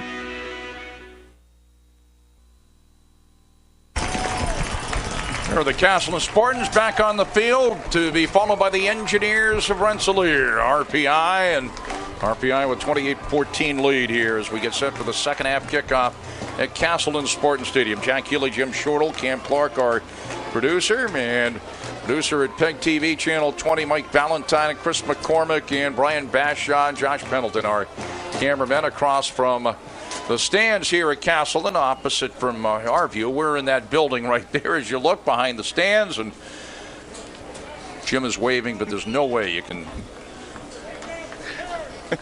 pick him out. Should be able to, but you can't. I know that we have some team-wise statistics that you want to mention to us as well, Jim. Yeah, the one that I really like here is the time of possession. There's 44 seconds separates the two teams with the time of possession for the first half. RPI with 15 minutes and 22 seconds, and Castleton with 14 minutes and 38 seconds. That doesn't necessarily tell you who's winning or who's losing, but when you get two teams that are that close in time of possession, you're in for a really good game, and I really don't think that's going to change much in the second half.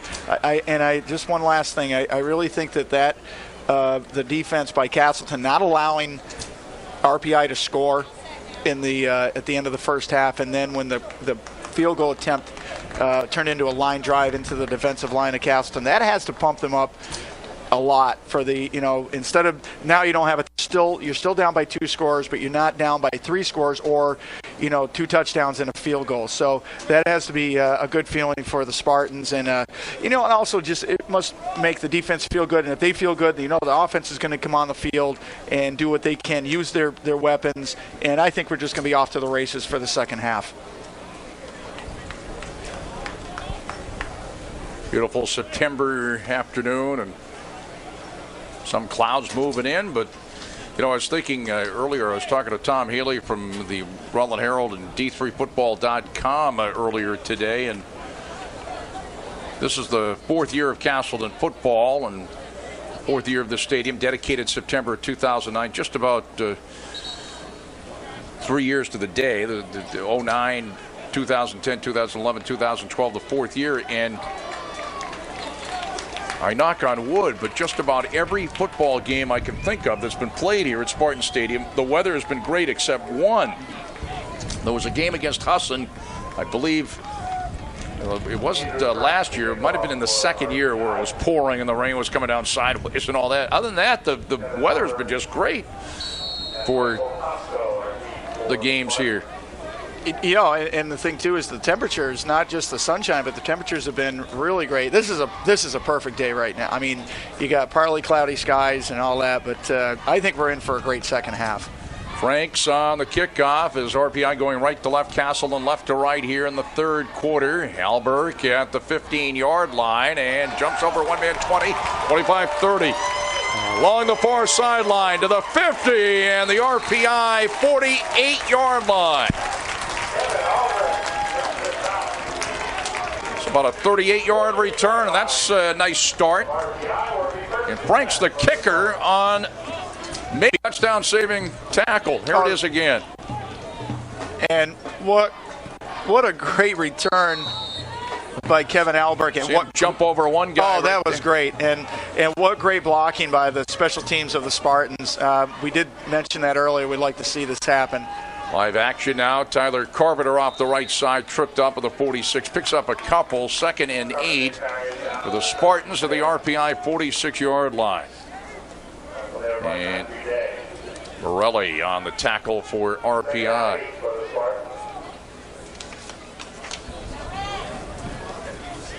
Just underway in the 3rd quarter. Castleton and RPI. A 2-touchdown lead, 28-14. Brzezowski over the middle to Wilhelm. Just about enough for a first down. We'll see.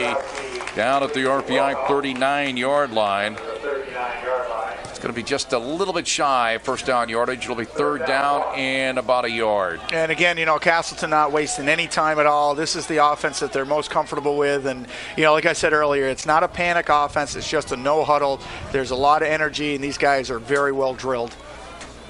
Brzezowski inside handoff Carpenter, and he doesn't get much, but he didn't need much. But it appears that he's got the first down. It is a first down. Corey White on the tackle for RPI. 1st and 10 for Castleton at the RPI 37-yard line. Just underway in the 3rd quarter. Rensselaer has the 28-14 lead. Higgins is in. He is a slot to the right. Couple of wideouts to the right. Couple of wideouts to the left for Brzezowski and company. Swings it off to Carpenter, and Carpenter cuts inside down to the 33. Nice tackle by A.J. Monin. Pick up a 5. It'll be 2nd and 5 for the Spartans at the Engineer 32-yard line. I thought that was a great spot for Monin to try to tackle Carpenter down around the ankles, and because you certainly aren't going to go up high on him. He's a big, strong kid, and Monin's a big, strong kid also. But I thought that was a great form tackling.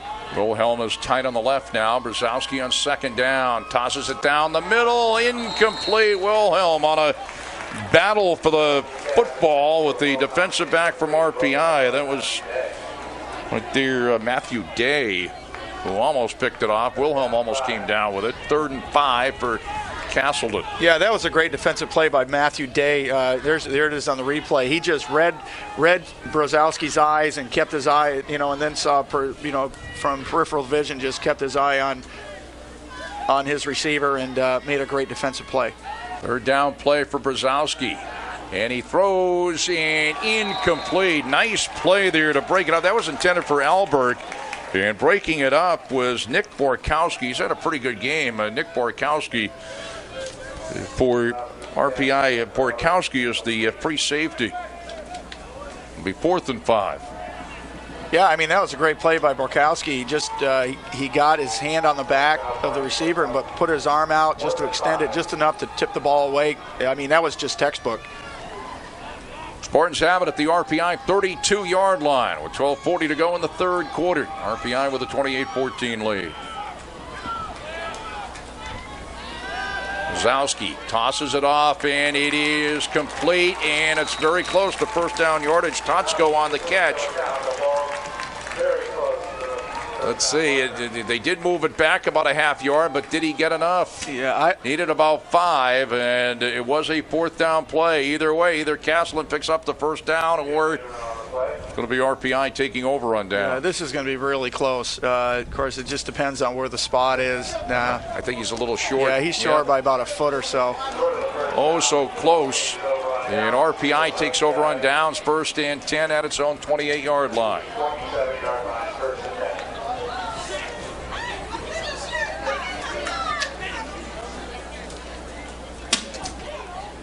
I thought initially that he got it, but certainly after they spotted it, I thought he might be a little bit shy.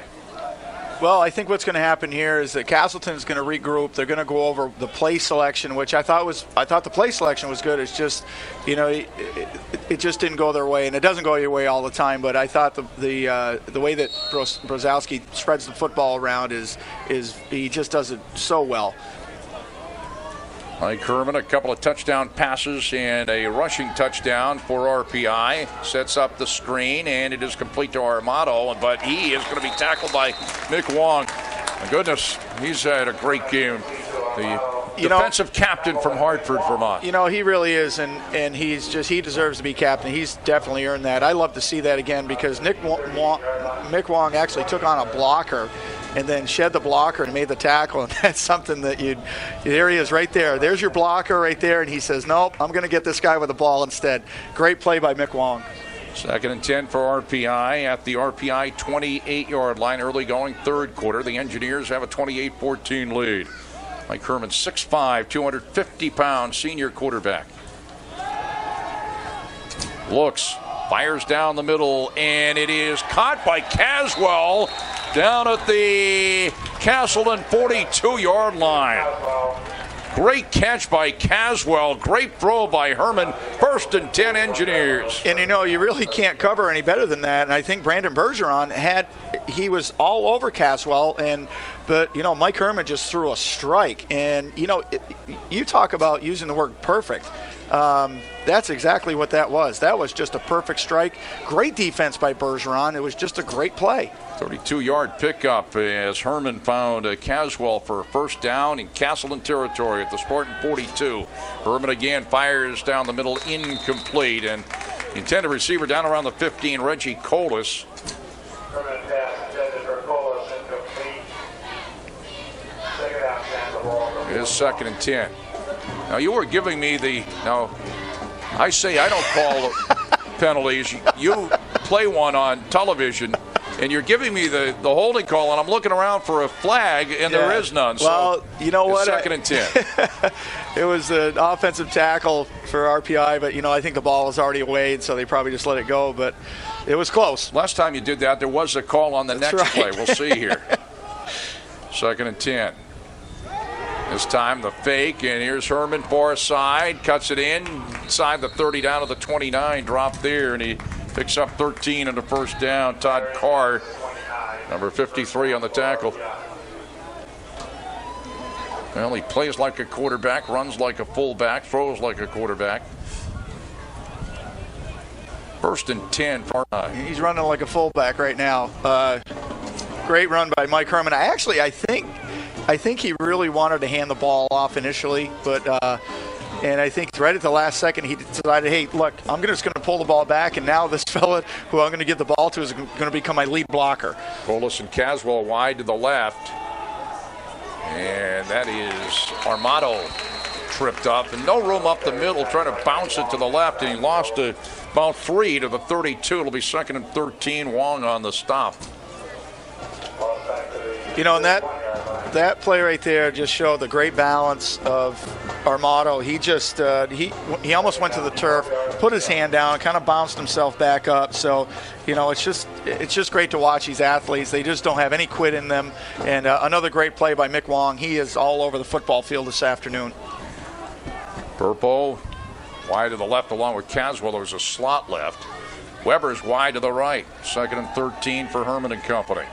And he tosses it out to Caswell coming over the middle, 20, far side, and it's rolled out of bounds right around the 16-yard line. Here's a penalty marker, and apparently they might say that's a late hit. We'll see. That picked up about 16 yards. It would be a first down. We'll see what the penalty marker is.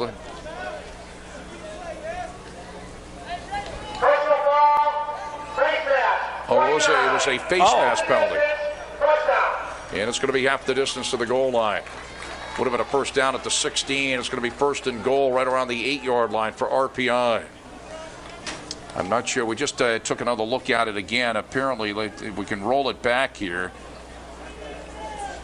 That was Bergeron. Yep. Oh, that's definitely the face mask. Yeah, he got his left hand in there. And, you know, we've been watching Brandon Bergeron for a couple of years now, and that certainly isn't a reflection on his character. I think it was just in the heat of the moment, but certainly I can tell you right now it was not intentional, but it's still a penalty. 1st and goal at the 7-yard line. Strunk, little opening, and he went to the right, back against the grain to about the 4-yard line. Picks up 3. It'll be 2nd and goal.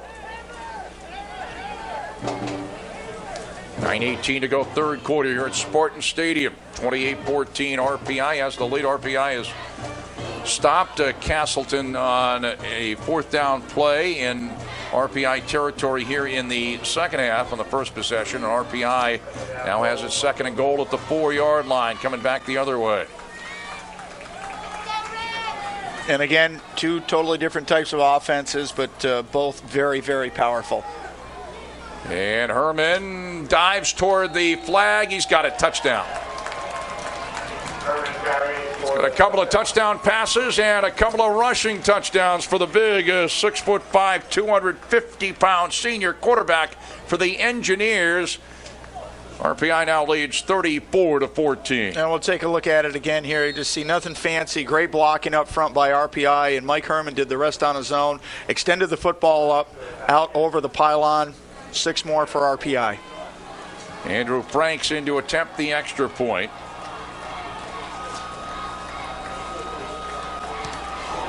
And he has got it, and it's 35-14 RPI with 8:46 to go, 3rd quarter. So RPI scores on its first possession of the second half. 4-yard touchdown run for the quarterback, Mike Herman. He's got 2 touchdown runs, 26-yarder, and that one from 4 yards out, and a couple of touchdown passes, both to Nick Weber, a 51-yarder, and a 44-yarder. So the Spartans, with 8:46 to go in the 3rd quarter, have some work to do. Yeah, their work's cut out for them right now. And also on that touchdown run by Mike Herman, he made a really great play, or a really great choice, I should say. But what he did was he started upfield, saw that he was running into a host of green shirts, decided to bounce it outside where he only had one person to beat. He's big enough and strong enough, so he extended the football, like I said, over the pylon into the end zone. Wise choice. If you get that pylon, you have got a touchdown. Somehow you get a piece of it.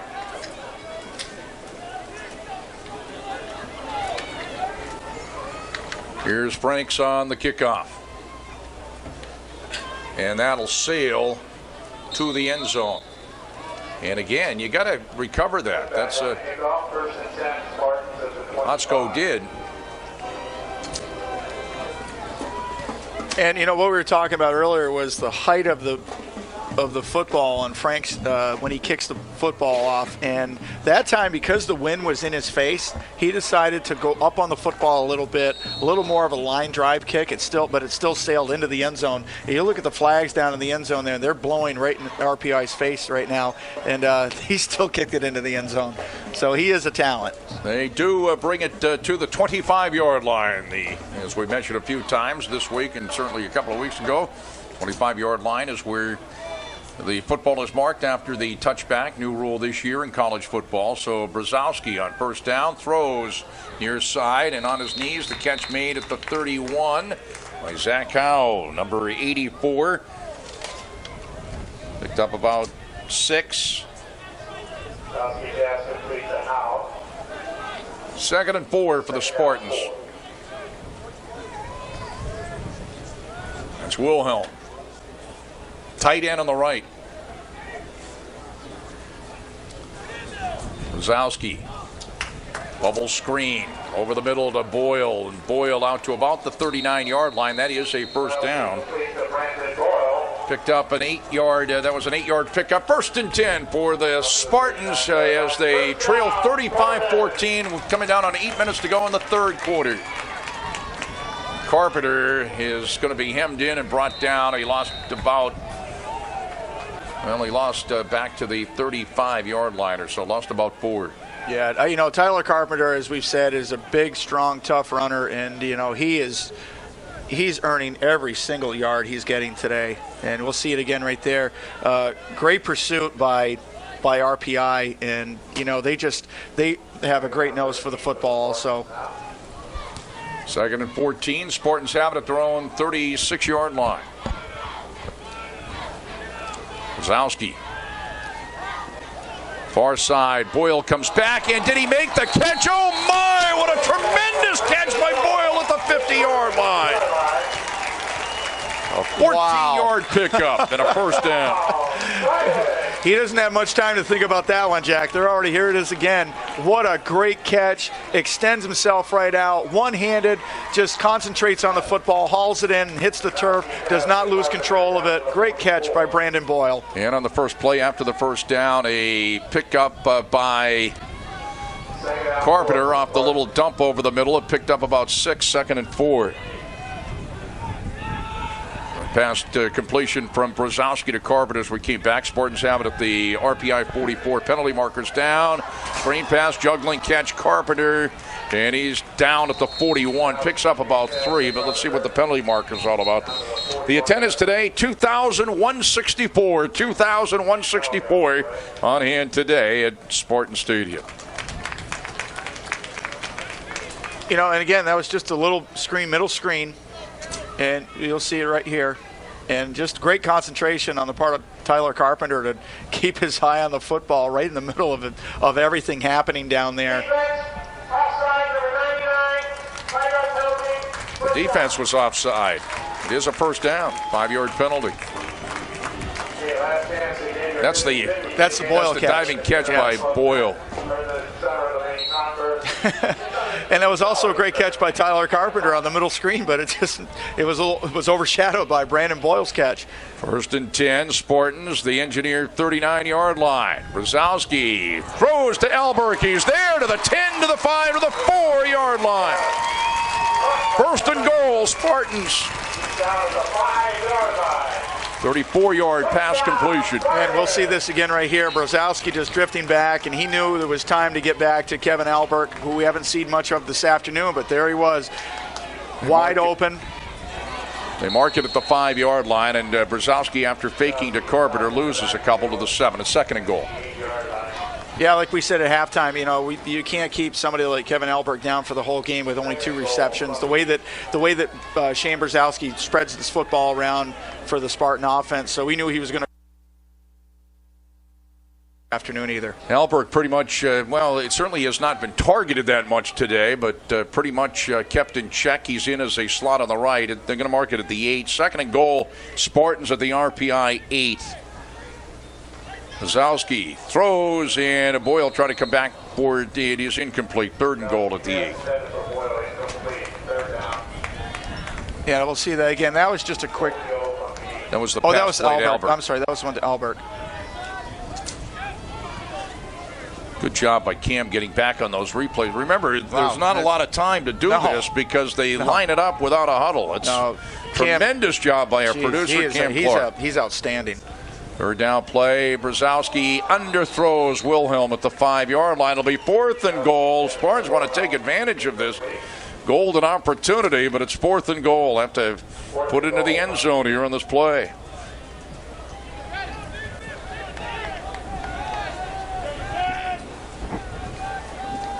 This is Levi Ellis, number 19, from nearby Fairhaven. He was on the state championship team at Fairhaven in the state of Vermont in Division II. State championship game played on this field, and he is in, number 19. Trips right on 4th and goal for the Spartans at the RPI 8-yard line.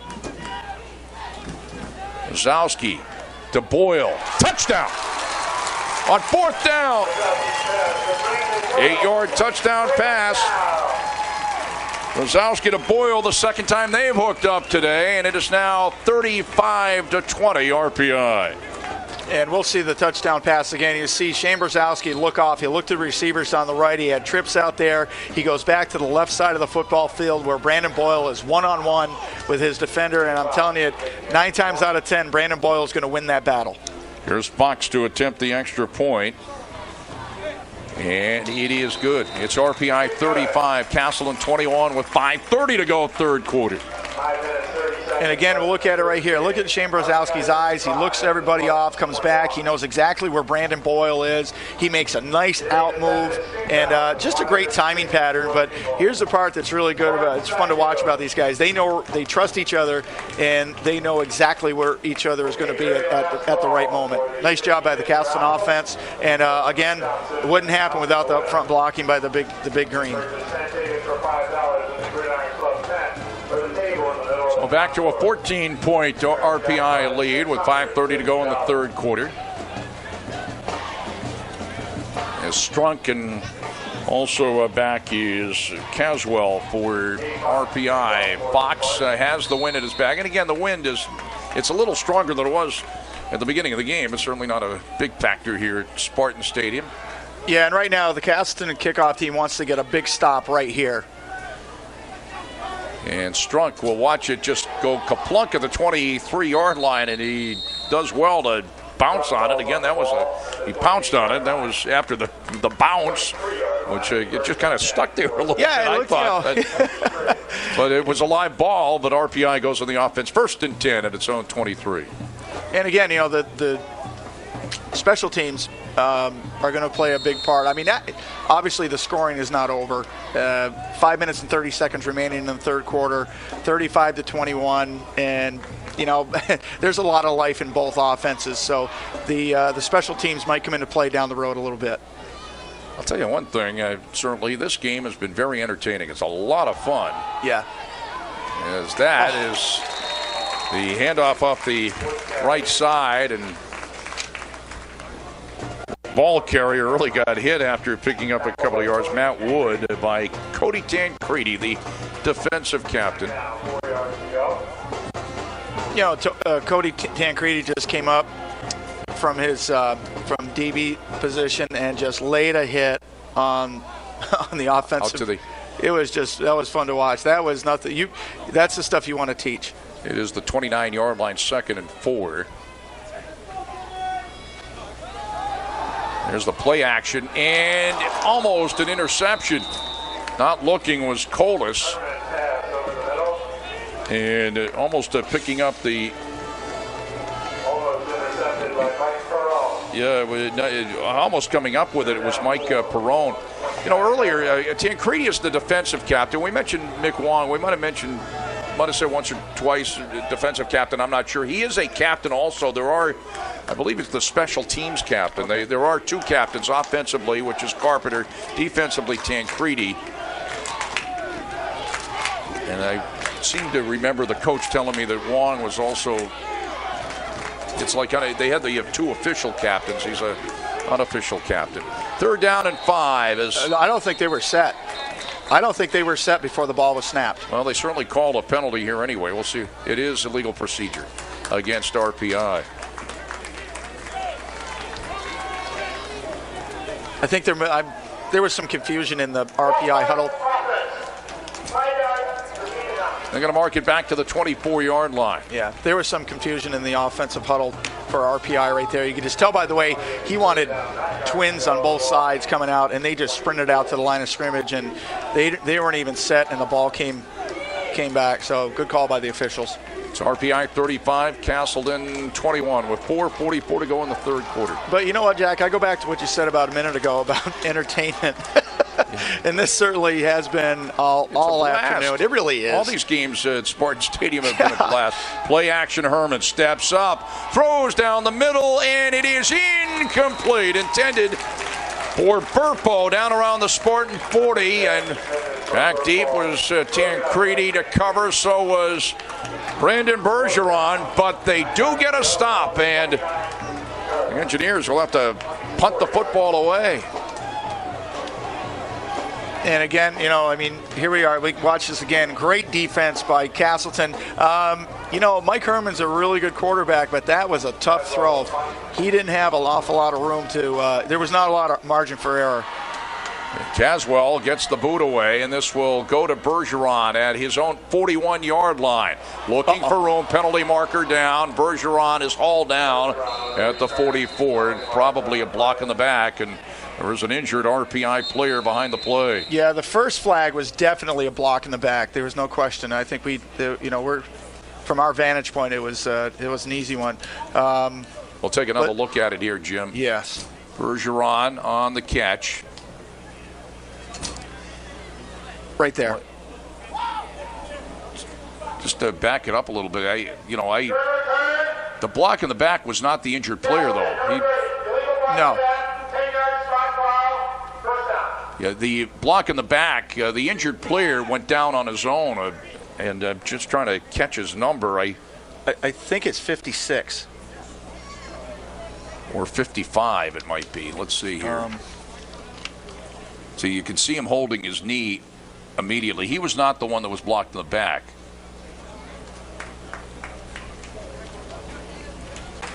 '56. That's 50. 56 was in the play, as you saw. Mark Scott, number 55 for RPI, being helped off the field. Just I wanted to make it clear that the block in the back did not. It was two different players. The injuries, yeah. Right. Did not cause his injury, but it was a 10-yard penalty. Block in the back against Castleton. They'll have it back 1st and 10 at their own 32-yard line. The Spartans at their own 32. 35-21 RPI has the lead with 4:22 to go here in the third quarter. And, looking back on that return by Brandon Boyle, I understand the theory sometimes behind doing something he normally wouldn't do, but I don't think the defender for RPI would have gotten to Brandon Boyle anyway. He had a pretty good head of steam going across the football field, and I think he would have outrun him anyway, but mistakes are made. Brzezowski looking to bring his team back. Steps up on first down. Wants Alberg, and Alberg is, let's see. He might have been interfered with. It goes incomplete. Trying to come back for the football. It would be a 15-yard penalty and an automatic first down. Yeah, there's no question there because the defender, he has to have his head turned back towards the line of scrimmage if there's any contact at all. And that's, look here.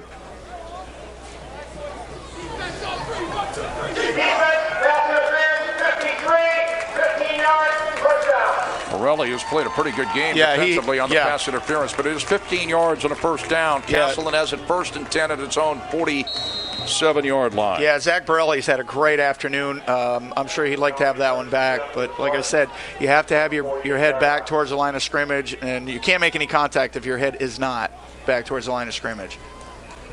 Wilhelm shifts from left to right, the tight end. Brzezowski over the middle. Boyle, 45, and down at the 44-yard line. Picks up about 8. Nelson on the tackle. 2nd and 2. Brzezowski quickly. Far side. Boyle makes the catch, and Boyle down at the 38-yard line. Picked up 6, another first down. Borkowski on the tackle. And Nick Borkowski's had a great afternoon also. There's a few of these guys that have really played their hearts out so far, and there's a lot of football left, but Nick Borkowski is definitely one of them for RPI. Spartans just continuously run up those plays, and that's incomplete. That was a pass intended for Albrecht on the right flat. That was Shortle that made the hit at 2nd and 10. I was going to come up something facetiously here, like it's about 100 plays a minute for this Spartan ball club. I don't think you're far off. No, they definitely are. They don't waste much time. They don't let the play clock run down very far. 2nd and 10 for Castleton. The engineer 38, Brzezowski. Incomplete. It looked like he was setting up Carpenter, but Boyle and also in the area was Combs. It's 3rd and 10. Yeah, there was just a little bit of confusion on the part of the receivers from Castleton. You normally look at any football game, you're not going to have 2 receivers within 4 yards of each other. Albrecht and also Combs wide to the right. Boyle wide to the left. Big 3rd down play. 3rd and 10. At the engineer 38, Brzezowski throws far side. Boyle puts on a little move. It looks to be just enough for a 1st down. They have the sticks across the way from where the catch was made. But that picked up just about 10. I'm going to call for a measurement, I do believe here. There's the play again. Yeah, now the sticks are on the near side. Right. And they are going to call them across. If you're just joining us, John Healey, Jim Shortle from Castleton Spartan Stadium. And it's RPI 35, Castleton 21 with 3:21 to go in the 3rd quarter. Castleton's trailed by as many as 3 touchdowns. They're trying to cut the lead to 1 here as we wait for the measurement. Sure. And the other thing about Shane Brzezowski is it does not take him long to get the football out of his hands, and that is huge because of the speed of the game. You can't sit back there, and I'll wait after. I'll see what we have here. It is a 1st and 10. 1st down. Okay. It was another effort by Brandon Boyle too. I'll tell you, these guys just there's no quit at all. These guys just love playing this game, and they play it hard. Let me ask you, is your brother still on the chain gang? There he is, right there. That's my brother Steve. Steve Shortle is on the chain gang. Jim Shortle's brother, Steve Shortle. One Sr. of them. Yeah, you got how many brothers? 18? I have 5. Okay. I have 5 brothers. I have 3 sisters. Here's the quick throw out into the right flat, and it is Boyle. A couple of great moves, and actually turned nothing into something of about 4 yards down to the 25. Yeah, we have another injured player down on the field. Oh, he's going to get up. He may be just more frustrated than anything right now. I think he probably thought he should have had Boyle a little further back. They got to move the stick here. Yeah, that's Shortle. He's played a great football game this afternoon also. 2nd and 6 as Carpenter on the call straight ahead and just bulldozes his way down to the 22. When I said they have to move the stick, I might add that was not your brother on the stick. He's on the chain game, but he's got the one that's further downfield. He's the one closer to the end zone, yes. 3rd down at about 4. Spartans have it at the RPI 22-yard line. It is 3rd down, is it not? The stick says 2nd. Yeah, it is 3rd. Yeah. Brzezowski. And he is going to be sacked back at the 30-yard line. Oh, my. Big play there by the engineered defensive unit. Who was it that got in there? It looks like it was Jacob Myers. 41, yeah. Yep. Jacob Myers on the sack. It'll be 4th down coming up here.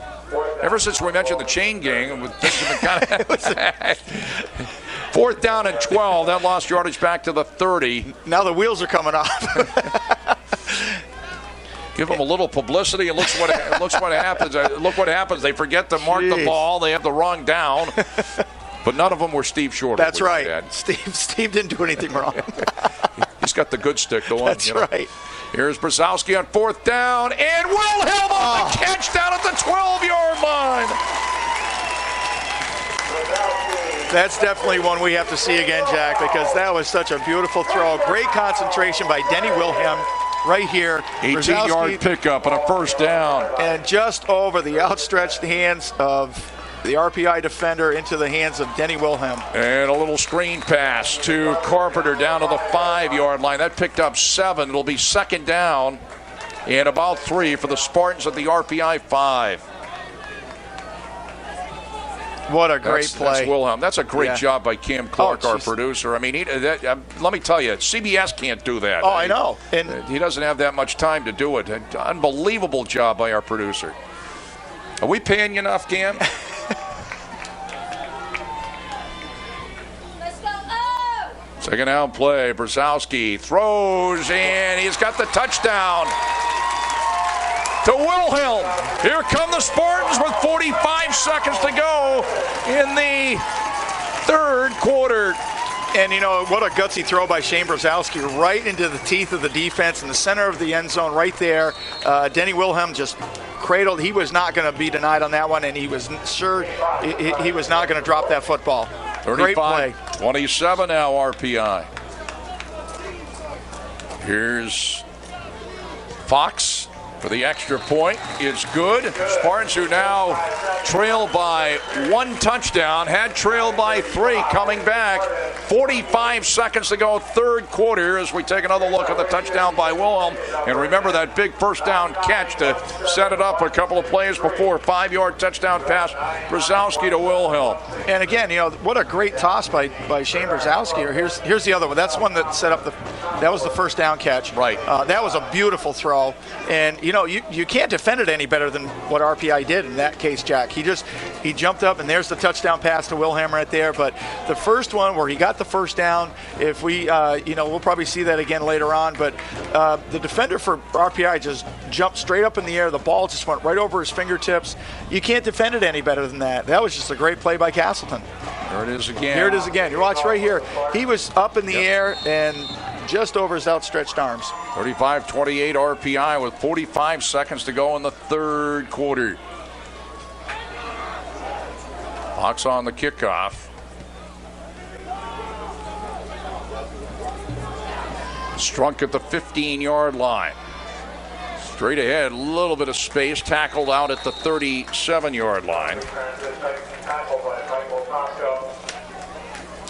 As he was wrapped up by Tosco on the special teams, and an RPI player has been shaken up on the return. Now, a key was Castleton did get a stop defensively the last time RPI had the football, and that certainly is, when you look at the people know that have been following Castleton throughout Brzezowski's career, this is a high-powered offense where the defense has probably taken some heat. They got some great individual players on the defensive unit. We mentioned Tancredi, Wong, and others, Perone, Bergeron. But it's a league, and in this case a non-league game, where teams put points on the board and defenses have to make stops. Well, yeah, they put points on the board, and not just that, but they put points on the board very quickly. So when you're on the defense right now, you got to be on your toes to never mind what just happened. You got another play coming up very quickly here. So we'll see what happens with Mike Herman.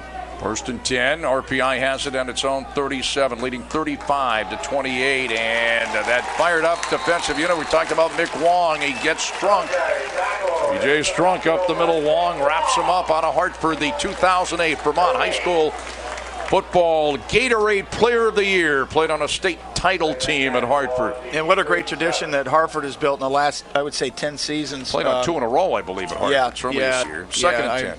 Yeah, he's an outstanding football player, and I know that he's an even better person. Mike Herman, 6'5", 250-pounder, play action, throws, and is caught for a short gain at the 40-yard line.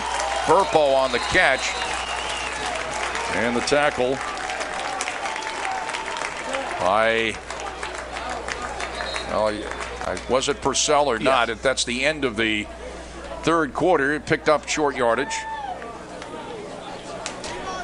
Yeah, we took another look at it. That's the end of the third quarter.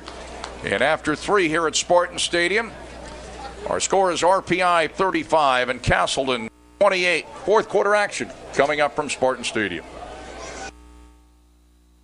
Back with Jim Shortle. We got a beauty going. RPI going left to right. Has the wind at its back. A slight wind here in the fourth quarter. Castleton going right to left. Third down and 8 for RPI at its own 39-yard line. Herman on third down. Shoots it over the middle. It is complete. Out across the 50 to the Spartan 48 to Colas. First down, RPI. Carr on the tackle. Well, you know, the thing, too, that RPI just had a 3rd and 8, but the previous 2 plays to that were shut down the defense of Castleton. So Castleton's defense is on. They're just full of life right now. And so we'll just have to wait and see. They have to be patient, too, and they're just going to recognize things and try to blow the play up. Picked up about 13 in RPI. First down in Castleton territory. The Spartan 48. Here's Strunk looking for some room, but not much there off the right side. Maybe a yard. Wong there leading the way. Mick Wong. What a decision to put him on the defensive side of the football. It's second down and 9. Well, he has just great leadership skills, speaking of Mick Wong, and, you know, obviously proven it this afternoon. All afternoon he's been all over the football and leading the defense, and so he's doing everything he's supposed to do, and I agree with you wholeheartedly. I think it was a great decision. RPI has it at the Castleton 47-yard line. 35-28 RPI early going fourth quarter. And Herman, after the fake to Armato, is wrapped up after a pickup of a yard. Ethan McCura, who's down as one of the coaches. He's out of Granville, New York. Third down, about 7 for the Engineers at the Castleton 46-yard line. Yeah, and I think right now Castleton is just being very deliberate before they make a commitment to where the football is. Because they have either Mike Herman is going to hand the ball off or he's going to keep it himself, and they're just being very patient with, you know, making that decision, and they're making the right one. And we got a timeout, Castleton, their first timeout. That third quarter, Mike Herman, a 4-yard touchdown run for RPI. The extra point by Franks, and at that time, RPI had a 3-touchdown lead, 35-14, going 72 yards in 8 plays. It took 3:43. But a pair of Brzezowski touchdown passes, an 8-yarder to Boyle, 5-yarder to Wilhelm, has brought the Spartans back to within a touchdown. Yeah, and also Kevin Albert's been involved in the second half too. You know, 3 catches for 75 yards. He actually won. He had 2 by half. Had 1 in the second half, but you know, he's definitely a big part of this offense. And don't be surprised to see the ball being thrown to number 15 again. So keep in mind that timeout for Castleton right there, big timeout, because we're on the defensive side of the football here, and the big play coming up, third down and long for our 3rd and 8 at the Castleton 46-yard line. Herman. Sometimes shoots down the middle. Great catch by the tight end Cosolino, and he's down at the 27-yard line. Big time throw that picked up about 19 and an RPI first down. And Creedy on the tackle. Huge play right after the timeout, too. Well, that was huge because Nets was going across the number 2 was Austin Nelts was going across the middle, and Herman just kind of let him go. And I thought for sure he was gonna throw the ball to number 2, but he just waited and gunned it down the center of the field. 1st and 10. Here's Herman taking it to the right after the fake, and he is tackled by Purcell after picking up yardage down to about the 24. And here's a penalty marker. We're going to have a personal foul on RPI.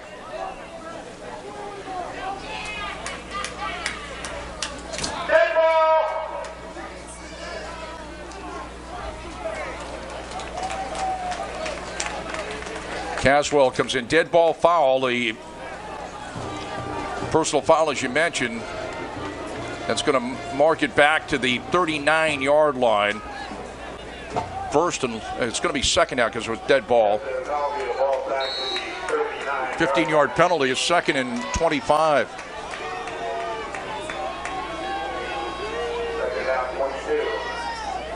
I think it's second down about 22. Herman right up the middle.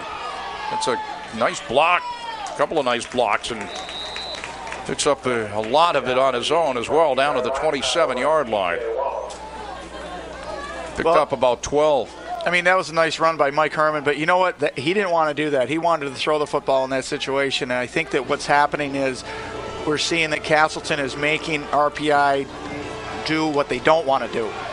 3rd down and 12 for RPI. Herman moves to the left, looking, shoots it toward the end zone. Touchdown, wide open in the end zone with Steve Burpo, and RPI comes right back to take a 41-28 lead with 11:42 to go in the game. Great patience, great throw by Mike Herman, and that's, I think, what he does best is he just kind of fades back. We'll see it right here.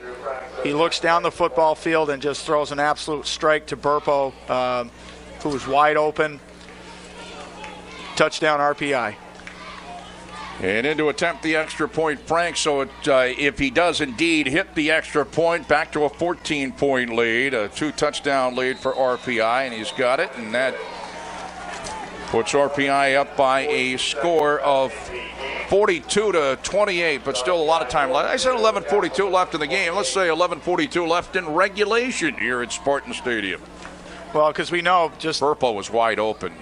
Oh yeah, there was no question. That was what a beautiful throw by Herman. Join us next Saturday to kick off the Eastern Collegiate Football Conference Series, game against Student Maritime at 1 p.m. RPI had a 3-touchdown lead, saw the Spartans cut it to 1. 1 touchdown and right up the field and scoring, including a big personal foul against RPI that put him in somewhat of a bind, but then the keeper by Herman and then the touchdown pass from 29 yards out. Herman to Burpo. Herman's got a couple of touchdowns and a couple of touchdowns rushing and 3 touchdown passes, and that reaches the end zone for the automatic touchback.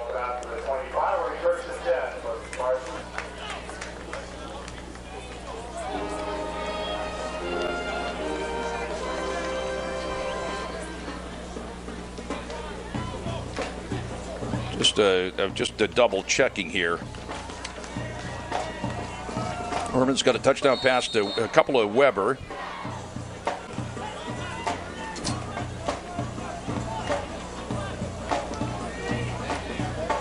I want to double check me on that. They got 6 touchdowns. 1st and 10 for the Spartans at their own 25-yard line, going right to left here in the 4th quarter. Brzezowski has it tipped, and the catch by Wilhelm out at the 28-yard line. And Shane Brzezowski took a shot.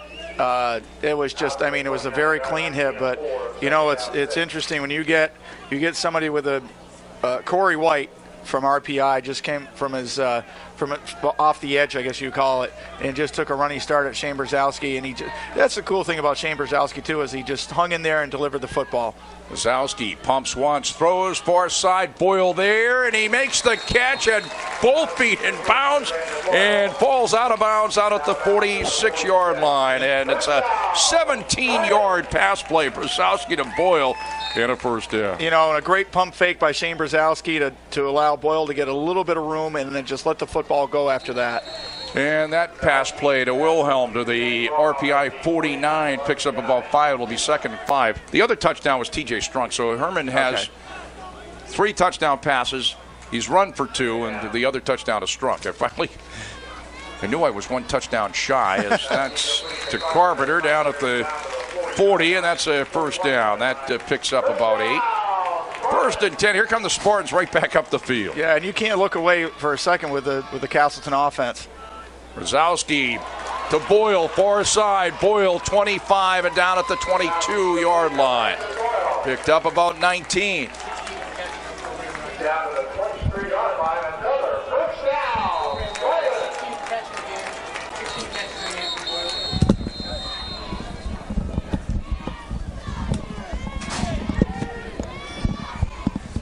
A program record 16 catches for Boyle as RPI calls a timeout here. Timeout RPI.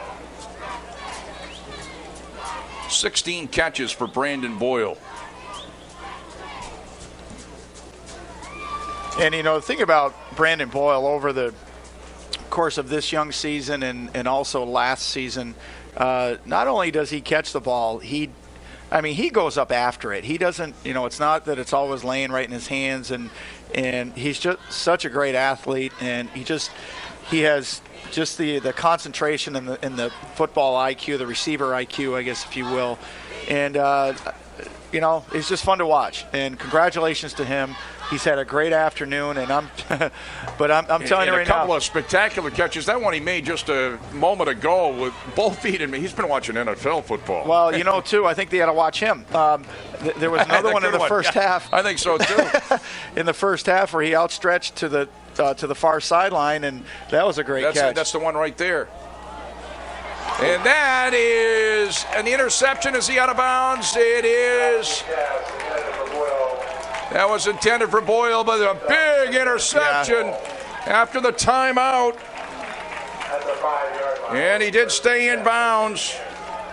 Oh, my. As that turns the Spartans aside. That was Ben Ewald on the interception. The first turnover for either team. Oh, yeah, he made you're talking about the great play by Boyle. He kept his speed in bounds, too. He's walking the tightrope there. No, that was a nice play. We've seen some outstanding plays this afternoon, Jack, and, it's really interesting. These schools are not very big, but, boy, I'll tell you what, they get some great athletes. And look at that. That's just beautiful. And he only, by the way, we talked about getting both feet in bounds. You only have to get one in college, and these two plays we just mentioned, Boyle and Ewald there, they got both feet in bounds. Right. That's a huge play. Oh, yeah, there was no question. As that Strunk up the middle, and he gets it out to about the 8-yard line. Well, you got just over 10 minutes left in regulation. RPI is up by tons, and they obviously want to use as much clock as they can here because they understand fully that it doesn't take long for Castleton to score. So they're playing the clock game right now, but look where they are. They're deep in their own territory. We'll see what happens here with Mike Herman. 2nd and 7. Herman. Right up the middle, and he's got space and out across the 15 to the 17-yard line. He's done it both ways, his arm and his legs as well. And that time he picks up 9 and an RPI first down. He walled on that interception, the first turnover. We're talking about Boyle, a program record 16 catches every time that he makes a catch. He'll add to that record. And, of course, Boyle was the intended receiver on that interception by Ewald. First 10 RPI. RPI has a 42-28 lead with 9:18 to go in the fourth quarter. RPI has it at its own 18-yard line. Herman.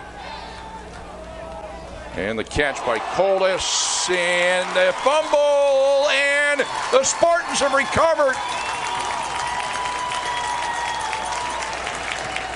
At the 25-yard line. So we talked about no turnovers.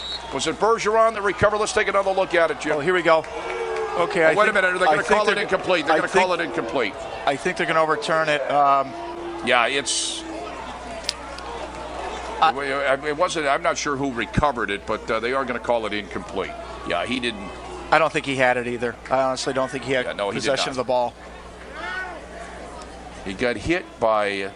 That was Osborne. That was Osborne. Yeah, Josh Osborne made a great hit, great timing. Certainly good call. He did not have it. Incomplete pass. 2nd and 10 for RPI at its own 18.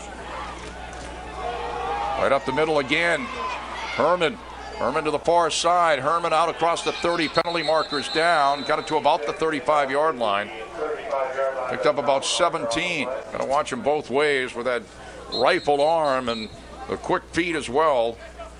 The guy throws like a quarterback, runs like a fullback, 6'5", 250-pounder. And the penalty is against RPI, so that will negate the run for the point of infraction. Yeah, I think it was holding. I think it was big number 78 for RPI that that's Scott Eglinger, and that's the center. It's from the point of infraction, so they mark it back to the 20. And it's going to be 2nd down, about 8.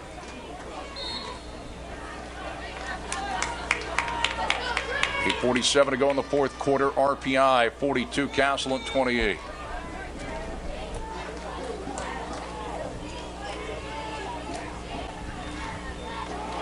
Strunk, left tackle, cuts it inside nicely. 30, 35, back to the middle, to the 40. Strunk to the 45-yard line. Great run.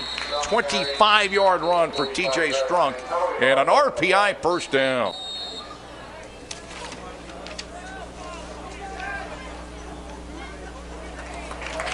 Cameron Laundrie on the tackle eventually for the Spartans.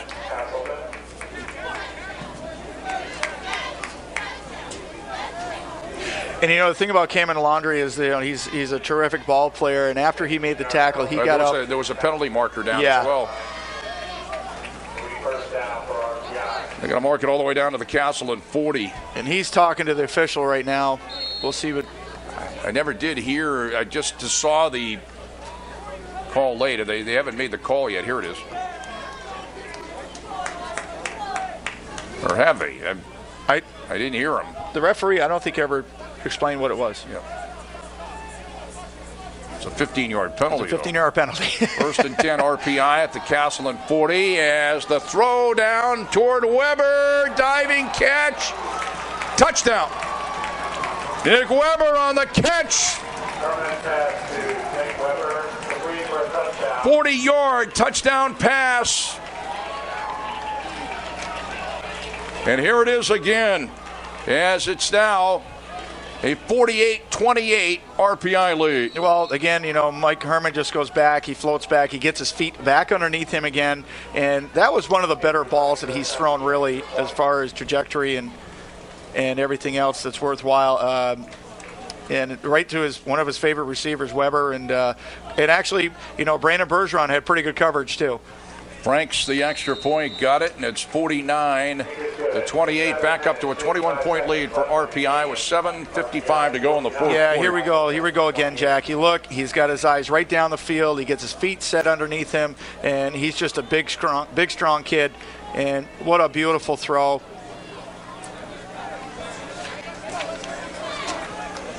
That's 4 touchdown passes for Herman, 3 of them to Weber. Yeah, Nick Weber's been one of his favorite receivers, and they hooked up twice earlier in the game and on the same route, and obviously the same result with a touchdown. So he's got 4 touchdown passes. He's run for 2. That's 6 touchdowns, and then Strunk's got a touchdown, who had a big run here in this drive, and that's the 7 touchdowns. Yeah, I think Mike Herman's having a pretty good afternoon.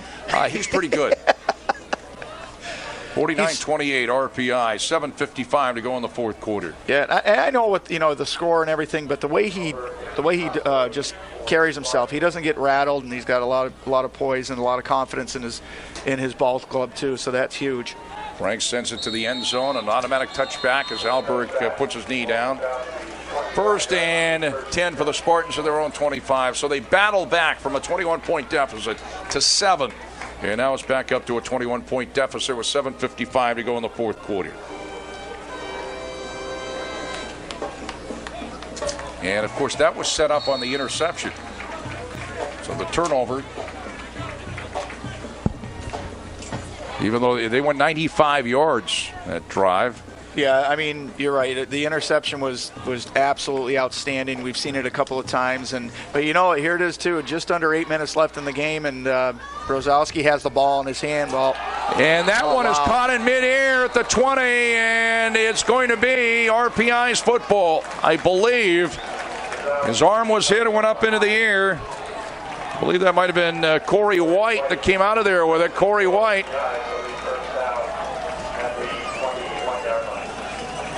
I believe, they either call it an interception or a fumble. Either way, RPI has the ball back. They're going to mark it at the 21. I was going to mention. If they say his arm was coming forward, it's an interception. If they say it was a fumble, then we're going to find out certainly on the final stats. But that's the second turnover. Yeah. No tuck rule. Listen, I've learned what the tuck rule is, and believe me, the tuck rule was exactly what they said. Not that any of us knew what it was when it happened, but first and 10 for Herman and company. Pumps once, pumps again, fires, and he's got another touchdown. Oh, my. And this one is caught by Austin Caswell. Nice catch. A 21-yard touchdown pass from Herman to Caswell. And it's now RPI 55 and Castleton 28. Yeah, and you'll see it right here. An absolute laser from Mike Herman to Caswell. The ball really didn't travel that far up in the air. That was an absolute rope from Mike Herman. And it didn't take very long to get out of his hands to get into Caswell's hands either. That was a great throw. And things getting away a little bit for the Spartans as the Franks extra point is good, and RPI goes up 56-28. 7:39 to go in the fourth quarter. Yeah, I think right now what's going to happen is there's 7:39 left, and you got to tell your team, if you're Mark Klatt, you got to tell your team, hey, look, let's just play football. Let's not do anything that's going to prolong this. Let's see if we can squeeze out a couple more and maybe get back into it. There's the touchdown pass again from Herman to Caswell, and just well executed.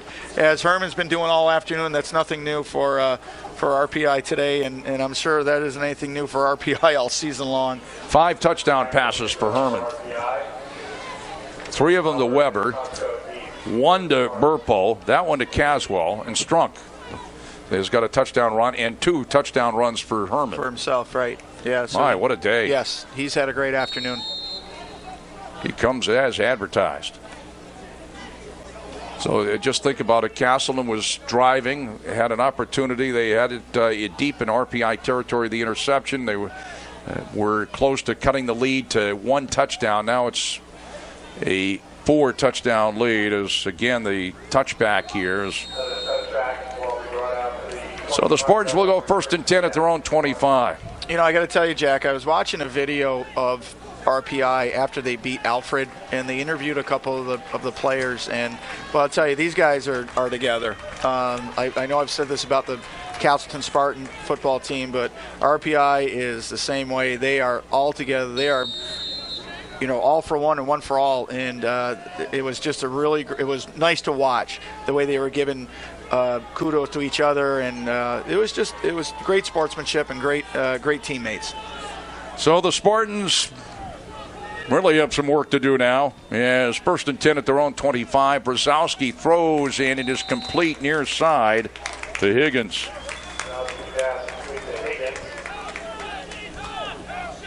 I still think this is a great opportunity for Castleton to work on stuff right now. You're down by a few scores here, but let's work on some stuff that we can take from a positive to next week too, and just see what happens as we go. That time they're going to call it incomplete. He was hit as he threw, and he went into the ground. He might have been shaken up just a bit. Yeah, I think you're right.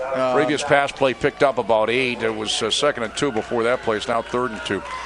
Just to explain a little bit on the tuck rule, by the way, that's where the player started forward and brought it back. You might not like the rule, but I've seen it called. Everybody acts as if that was the only time that was ever called, that one time in that Snow Bowl game. So what they're saying, what people are saying is that if you start moving your arm forward, you don't have an option to bring it back. Yeah, if you're bringing it back to your body, thus tucking it back to your body, and you lose it. You're saying I don't want to throw it. It's called. Well, you might. I mean, that might be the interpretation, but that is the rule. Right. And it's not the only time it was ever called. It was called. I've seen it called 3 or 4 other times over the years. So it's not like. Well, I admittedly didn't know the rule myself, but I'm sure anyway. It wasn't a Saturday night in Foxborough either when it was called before. And that pass behind Boyle is. We might add that Brzezowski out. That is Bucheras, who is the 2nd-string quarterback for the Spartans. Out of, I believe, Maynard, Mass. George Bucheras. He's a freshman. Yeah, and I think this is a great decision by Mark Klatt. Get your freshman in there. We saw him against Plymouth State. He had some good series against Plymouth State also. Of course, that was a 4th down play, and the punt away by Jolan. And the fair catch made, and RPI goes back to the offense.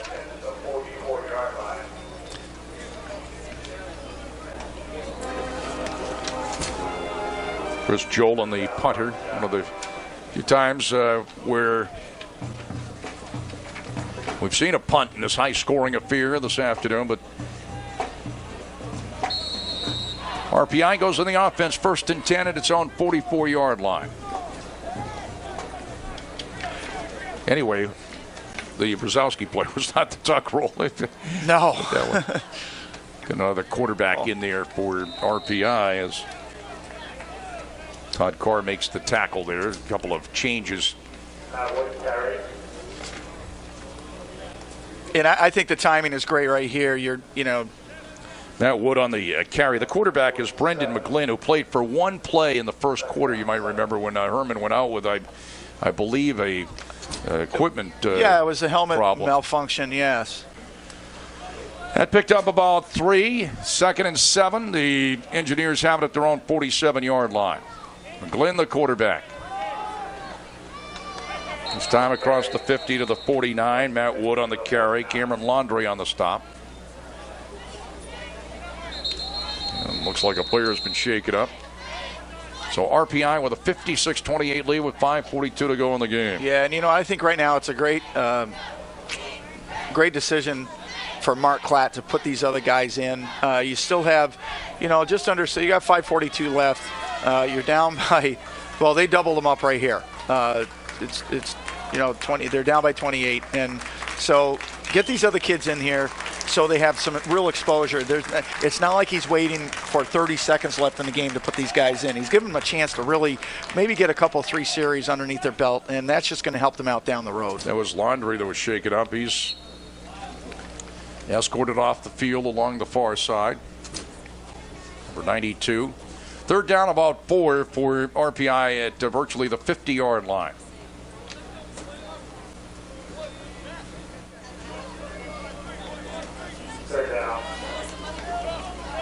Burpo and Caswell are in at wide receivers. They're wide to the right. There's McGlynn after the fake to Wood straight ahead. Picks up the first down at the Castleton 43-yard line. I think there was a fumble. There was a fumble. I beg your pardon. There was a late call. Castleton players were signaling, but late call from the official, and Castleton has recovered. Let's take another look at it here.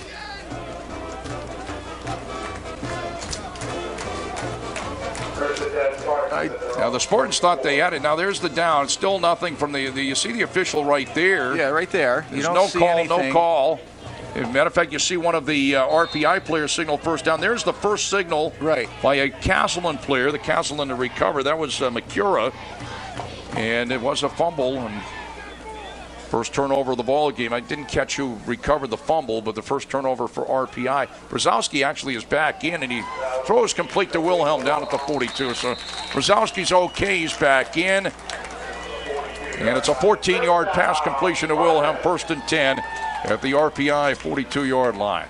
Brzezowski again throws, and it's incomplete. Wilhelm, intended receiver, 2nd and 10. Clock stops with 4:50 to go. 4th quarter, 56-28 RPI. And you notice the tempo of the offense of Castleton right now is even quicker than normal. I know that they always run the no huddle, but this is even an accelerated version of their offense. 2nd and 10. Brzezowski. Bubble screen to Boyle over the middle down to the 31-yard line. It looks to be a first down. Needed about 10, and they picked up about 11. 1st and 10 for the Spartans down at the 31. Boyle will just add to his record of pass catches in one day. Yeah, was that number 17? I believe it was, yes. Unless we lost one in somewhere. Well, I think 17 was supposed to be that touchdown down here. That was an interception. He's just called for the offside there. I believe he was the one that took off too. It was 2 of them, and also Wilhelm. Second, it's 1st and 15. The Spartans have it back at the RPI 36.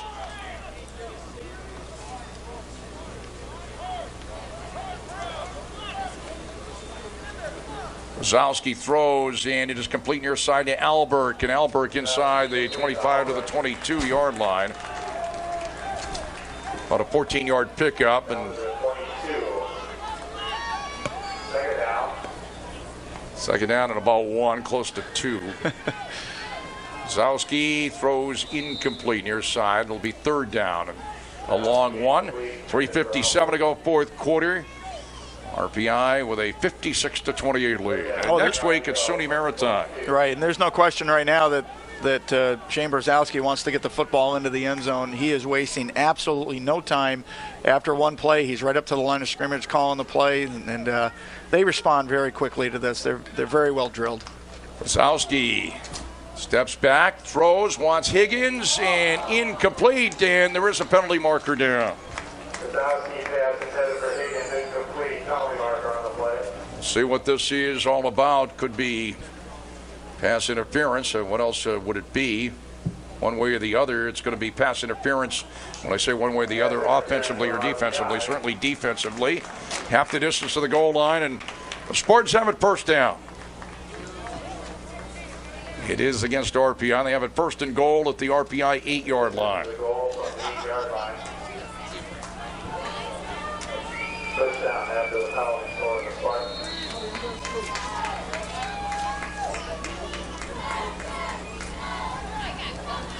Brzezowski throws, and Wilhelm dives into the end zone for the touchdown. Well, the Spartans get another touchdown pass for Brzezowski, the second to Wilhelm, and it's 56-34. RPI with 3:42 to go, fourth quarter. And we'll see that again, the touchdown pass from Brzezowski to Wilhelm in a second. Here we go right here. And, I'll tell you, that throw was the way that Shane usually throws the football. He threw that on a line. There wasn't any float to it. He really couldn't. It was thrown to the center of the end zone. And great catch by Wilhelm. And he didn't want to go for on. He wanted to dive right in the end zone and get it over with. And the kick by Fox is good. And here we go again. You see Shane Brzezowski drift back about 3 steps and just throw a laser right to Denny Wilhelm, and there he goes. He just wants to get this play over with. Didn't want to risk any fumble or anything like that. So good heads-up play by Wilhelm. And RPI leads 56-35 with 3:42 to go in the fourth quarter. Thank you, Jim Shortle. Entertaining day here at Spartan Stadium. Always. So Brzezowski, let's see. Castleton's got 5 touchdowns. That's 3 touchdown passes, or let's see, 4 touchdown passes for Brzezowski. 2 to Boyle.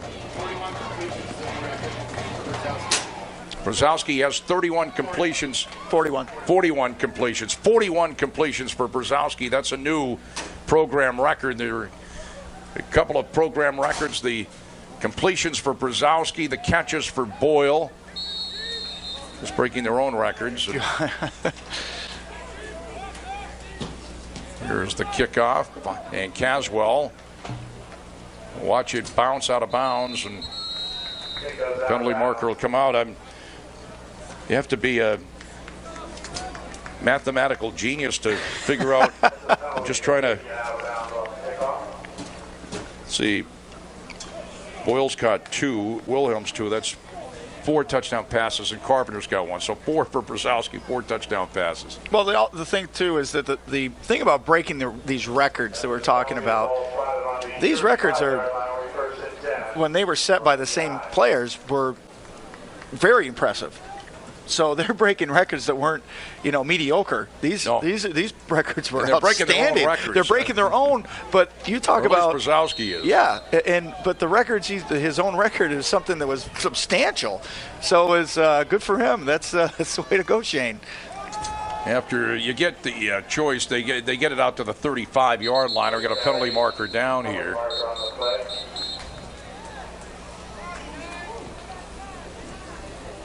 The quarterback again is number 11, Brendan McGlynn, a junior.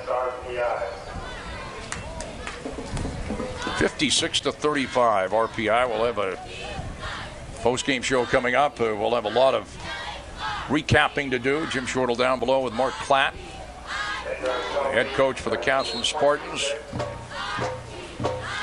They did call holding.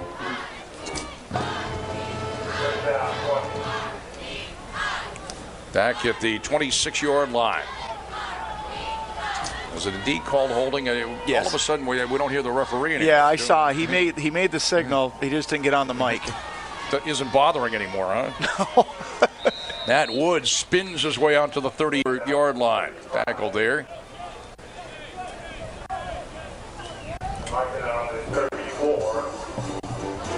And Stanek on the tackle, a sophomore.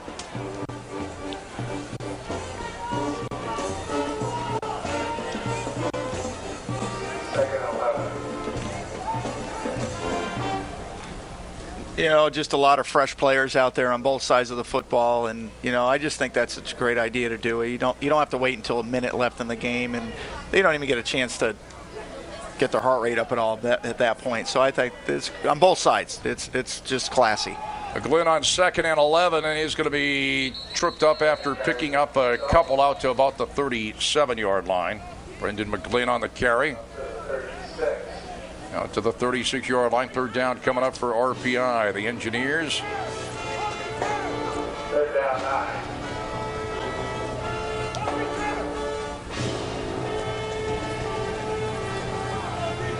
Yeah, RPI is not in any hurry right now. They're just going to let the clock. You'll see the play clock run down. Well, we can. They can see the time, the game clock. We can see the play clock. In some places you can see the time. Exactly. Other places, depending on where you're watching, you can't see it. That's right. I discovered that last week, or a couple of weeks ago. That's right up the middle, Matt Wood, and he bursts his way out to the 50-yard line. On a 13-yard pickup.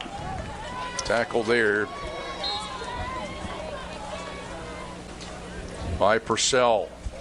Yeah, but you know, the thing is, you can't tell the kids to stop playing, but what's happening is RPI is just being very deliberate. They're taking the time in the huddle. They're going to let this play clock get down to around probably 5 or 4 before they actually snap the football. And if they score, they score, but they're certainly not throwing it in, trying to get another score, I mean, intentionally, just like that. They're just running it up the gut, which, again, first class.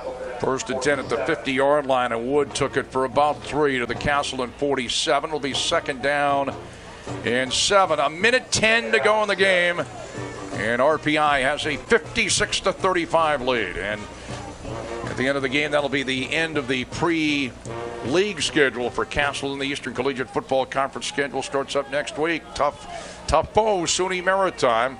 12:30. We'll have it for you, and PEGTV Channel 20 on the Comcast system in the Rutland area. Again, Wood, and he's wrapped up at the line of scrimmage.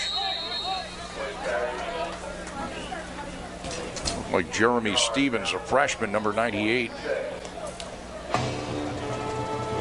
32 seconds to go. They might not run another play. 3rd down, about 6 for RPI at the Castleton 46-yard line. They don't have to run another, or do they? Yeah, they really do. It's about a second difference between the play clock and the game clock. Take a knee right here. That'll be it. A solid win for RPI, but a very entertaining ball game. As the clock runs down, the final score, RPI 56 and Castleton 35. So I goes to 2-0. Castleton at 1-2. Alma Mater coming up for the Castleton football team in front of the stands, and Jim Shortle will be going down below. We'll catch you in a few minutes with a post-game show, all here from Spartan Stadium, as RPI with a 56-35 win here this afternoon. Post-game show coming up.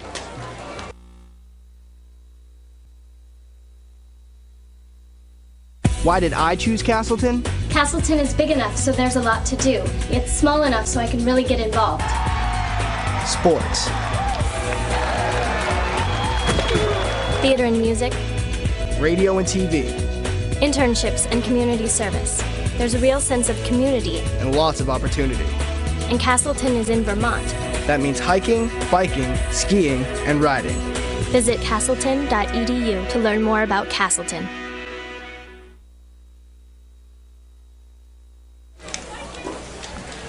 Final score here at Spartan Stadium, the RPI Engineers 56, the Castleton Spartans 35. We're going to listen in to the alma mater here as the Castleton football team will face the band in the end zone to your left. And we'll listen to the alma mater, and then down below, Jim Shortle and Castleton head coach Mark Klatt. Let's listen in.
Just heard the alma mater, the Castleton football players in front of the band in the end zone as we actually were. Our shot was taking a look at RPI, that they were showing respect for what Castleton was doing, and Jim Shortle will go down below with a conversation with head coach Mark Klatt here in just a minute or two.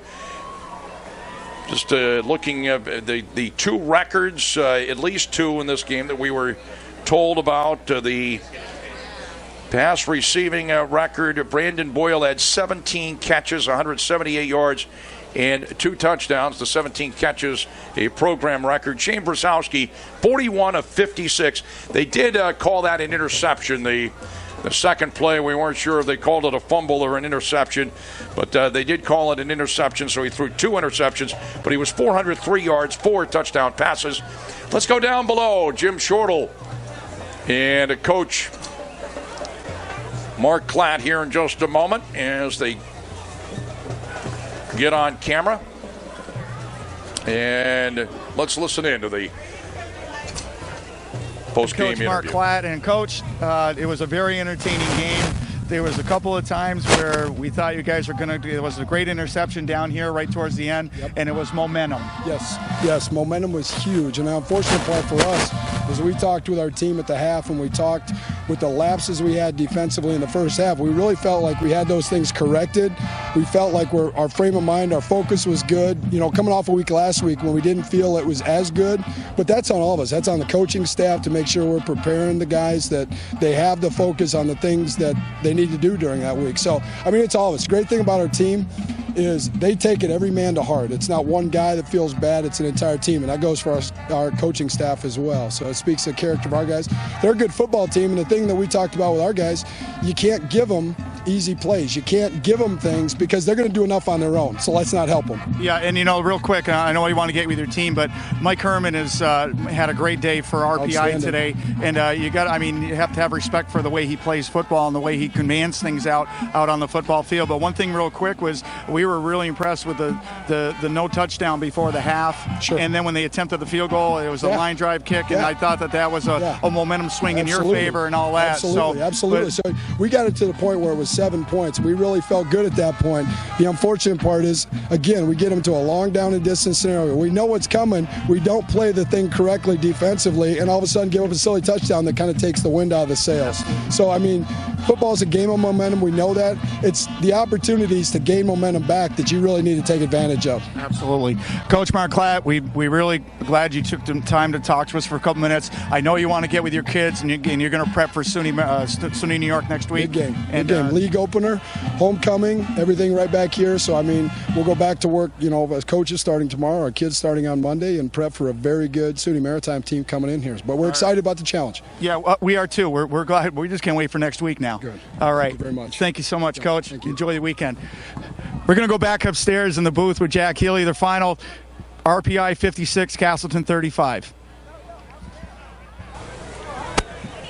All right, thanks, Jim. Thank you very much. Jim Shortle with Coach Mark Klatt on our post-game show as the RPI Engineers have defeated Castleton by a score of 56-35. Shane Brzezowski, a Castleton program record, 41 completions, 56 attempts at 403 yards, 4 touchdown passes, and he had a couple of interceptions. Mike Herman for RPI was 16 of 24, 331 yards, 5 touchdown passes. He also had 2 touchdowns rushing, so he was involved in 7 of the touchdowns for RPI in this one. Let's recap the scoring, a lot of it. Castleton actually got on the board first in the first quarter. 2:53 to go in the quarter. Shane Brzezowski, a 25-yard touchdown pass to Brandon Boyle. That put the Spartans up 6-0. Dave Fox the extra point to make it 7-0 Castleton. The Spartans went 80 yards in 14 plays in 5 minutes and 36 seconds. The Engineers got on board final play of the first quarter. Mike Herman, a 51-yard touchdown pass to Nick Weber. As the Engineers went 65 yards in 6 plays. It took 2 minutes and 46 seconds. The extra point by Franks tied it at 7. RPI took the lead early second quarter, 11:54 to go in the half, as it was Mike Herman with a 26-yard touchdown run. Franks with the extra point to put RPI up 14-7. RPI went 52 yards in 4 plays in 1 minute and 44 seconds. RPI would go up 20-7 on a 44-yard touchdown pass from Mike Herman to Nick Weber. And the extra point by Franks would make it 21-7. RPI went 48 yards in 3 plays, and it took 1 minute and 33 seconds. 4:15 to go in the half. Tyler Carpenter would score from a yard out for the Spartans to cut the lead to 21-13 RPI. Fox with the extra point to make it 21-14 RPI. Spartans went 75 yards in 11 plays. It took 3 minutes and 59 seconds. TJ Strunk would score on a 5-yard run for RPI with 2:27 to go in the half. Franks the extra point would put RPI up 28-14. The Engineers went 65 yards in 3 plays. It took 1 minute and 40 seconds. And 28-14 RPI was the score at halftime. RPI went up with 8:46 to go in the third quarter by a score of 34-14 on a 4-yard touchdown run by quarterback Mike Herman. And the extra point by Franks made it 35-14. RPI went 72 yards in 8 plays.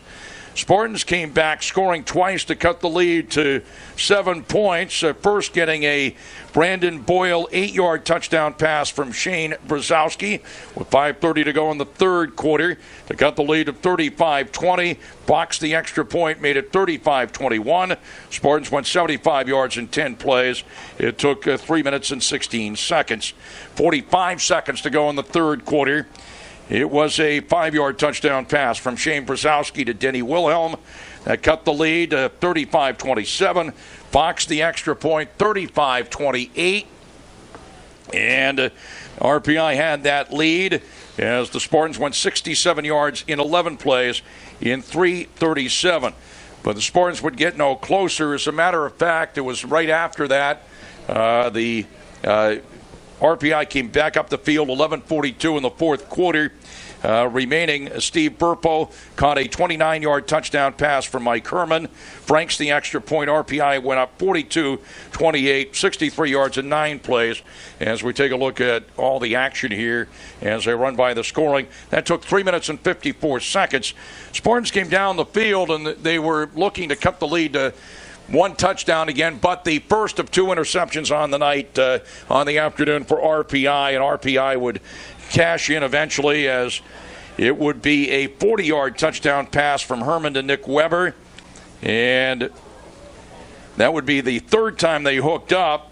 That would make it 48-28 RPI. Franks the extra point would make it 49-28 RPI. 95 yards in 5 plays after the interception, and it took just 2 minutes and 22 seconds. And then with 7:39 to go in the game, Mike Herman, his 5th touchdown pass of the afternoon. 21-yard scoring strike to Austin Caswell, and that made it 55-28. The extra point made it 56-28 RPI. 1 play, 21 yards. That was after the interception. It took 9 seconds, the second Brzezowski interception. And they did call it interception, Jim, as Jim has rejoined us in the press box. And then 3:42 left in the game. It was a Shane Brzezowski to Denny Wilhelm 8-yard touchdown pass. Fox the extra point to make it 56-35. RPI, and that turned out to be the final score. Spartans went 56 yards in 6 plays. It took 1 minute and 28 seconds. And again, Brzezowski, 41 of 56, 403 yards, 4 touchdown passes, 2 interceptions. Herman, 16 of 24, 331 yards, 5 touchdown passes. He also scored twice. Strunk had 18 carries for 91 yards for RPI. Carpenter, 16 carries, 33 yards for Castleton, and a good ball game, very entertaining as they usually are. Castleton had the opportunity to come back, Jim, cut the lead to 1 touchdown. They had done it earlier, and they got the interception, and after that, the wheels came off just a bit, and RPI going on to the win. Well, the other thing, too, is, Jack, is, Coach Klatt said it best down on the field. He said, it's such a game of momentum, and, the RPI is very good. Castleton was working on things to stop them or try to slow them down, and it was a great game. The score doesn't really reflect the effort, obviously, but when you let a couple of plays go where you don't want them to go, this is what happens. Then the opposition is going to build momentum, and that's where it just opens the gates for a lot of scoring. And one of the plays that we did mention was the interception down on about the 5-yard line from RPI, which was a tremendous catch. And that was huge. That was a huge momentum swing right there, because at that point, that's when Castleton was really on a roll and would have brought them within 2 scores again or 1 score again. And after that, it just seems like the wheels fell off a little bit. Join us tomorrow. We have field hockey action on PEGTV Channel 20 on the Comcast system in the immediate Rutland area. And we also have a game that will be on PEGTV on Tuesday, women's soccer. That'll be Castleton and let's see, tomorrow we have the field hockey, which is Castleton and Plymouth State. And then Tuesday we have Castleton and RPI. So people watching from RPI, if you're a women's soccer fan, that will be on Tuesday. And we also have the football a week from today on PEG TV against Saudi Maritime. So to Jim Shortle, thank you very much, Jim.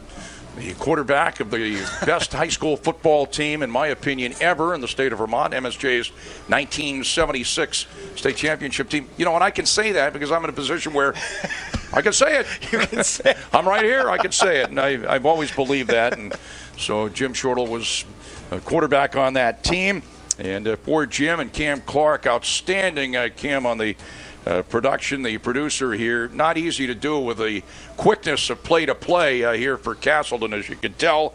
And our camera work outstanding. Brian Bashaw, Josh Pendleton. Our thanks to our producers, Channel 20, Mike Valentine, and also Chris McCormick. So thanks, everybody, for joining us from Castleton Spartan Stadium. The final RPI 56, Castleton 35. Have a good afternoon, everybody.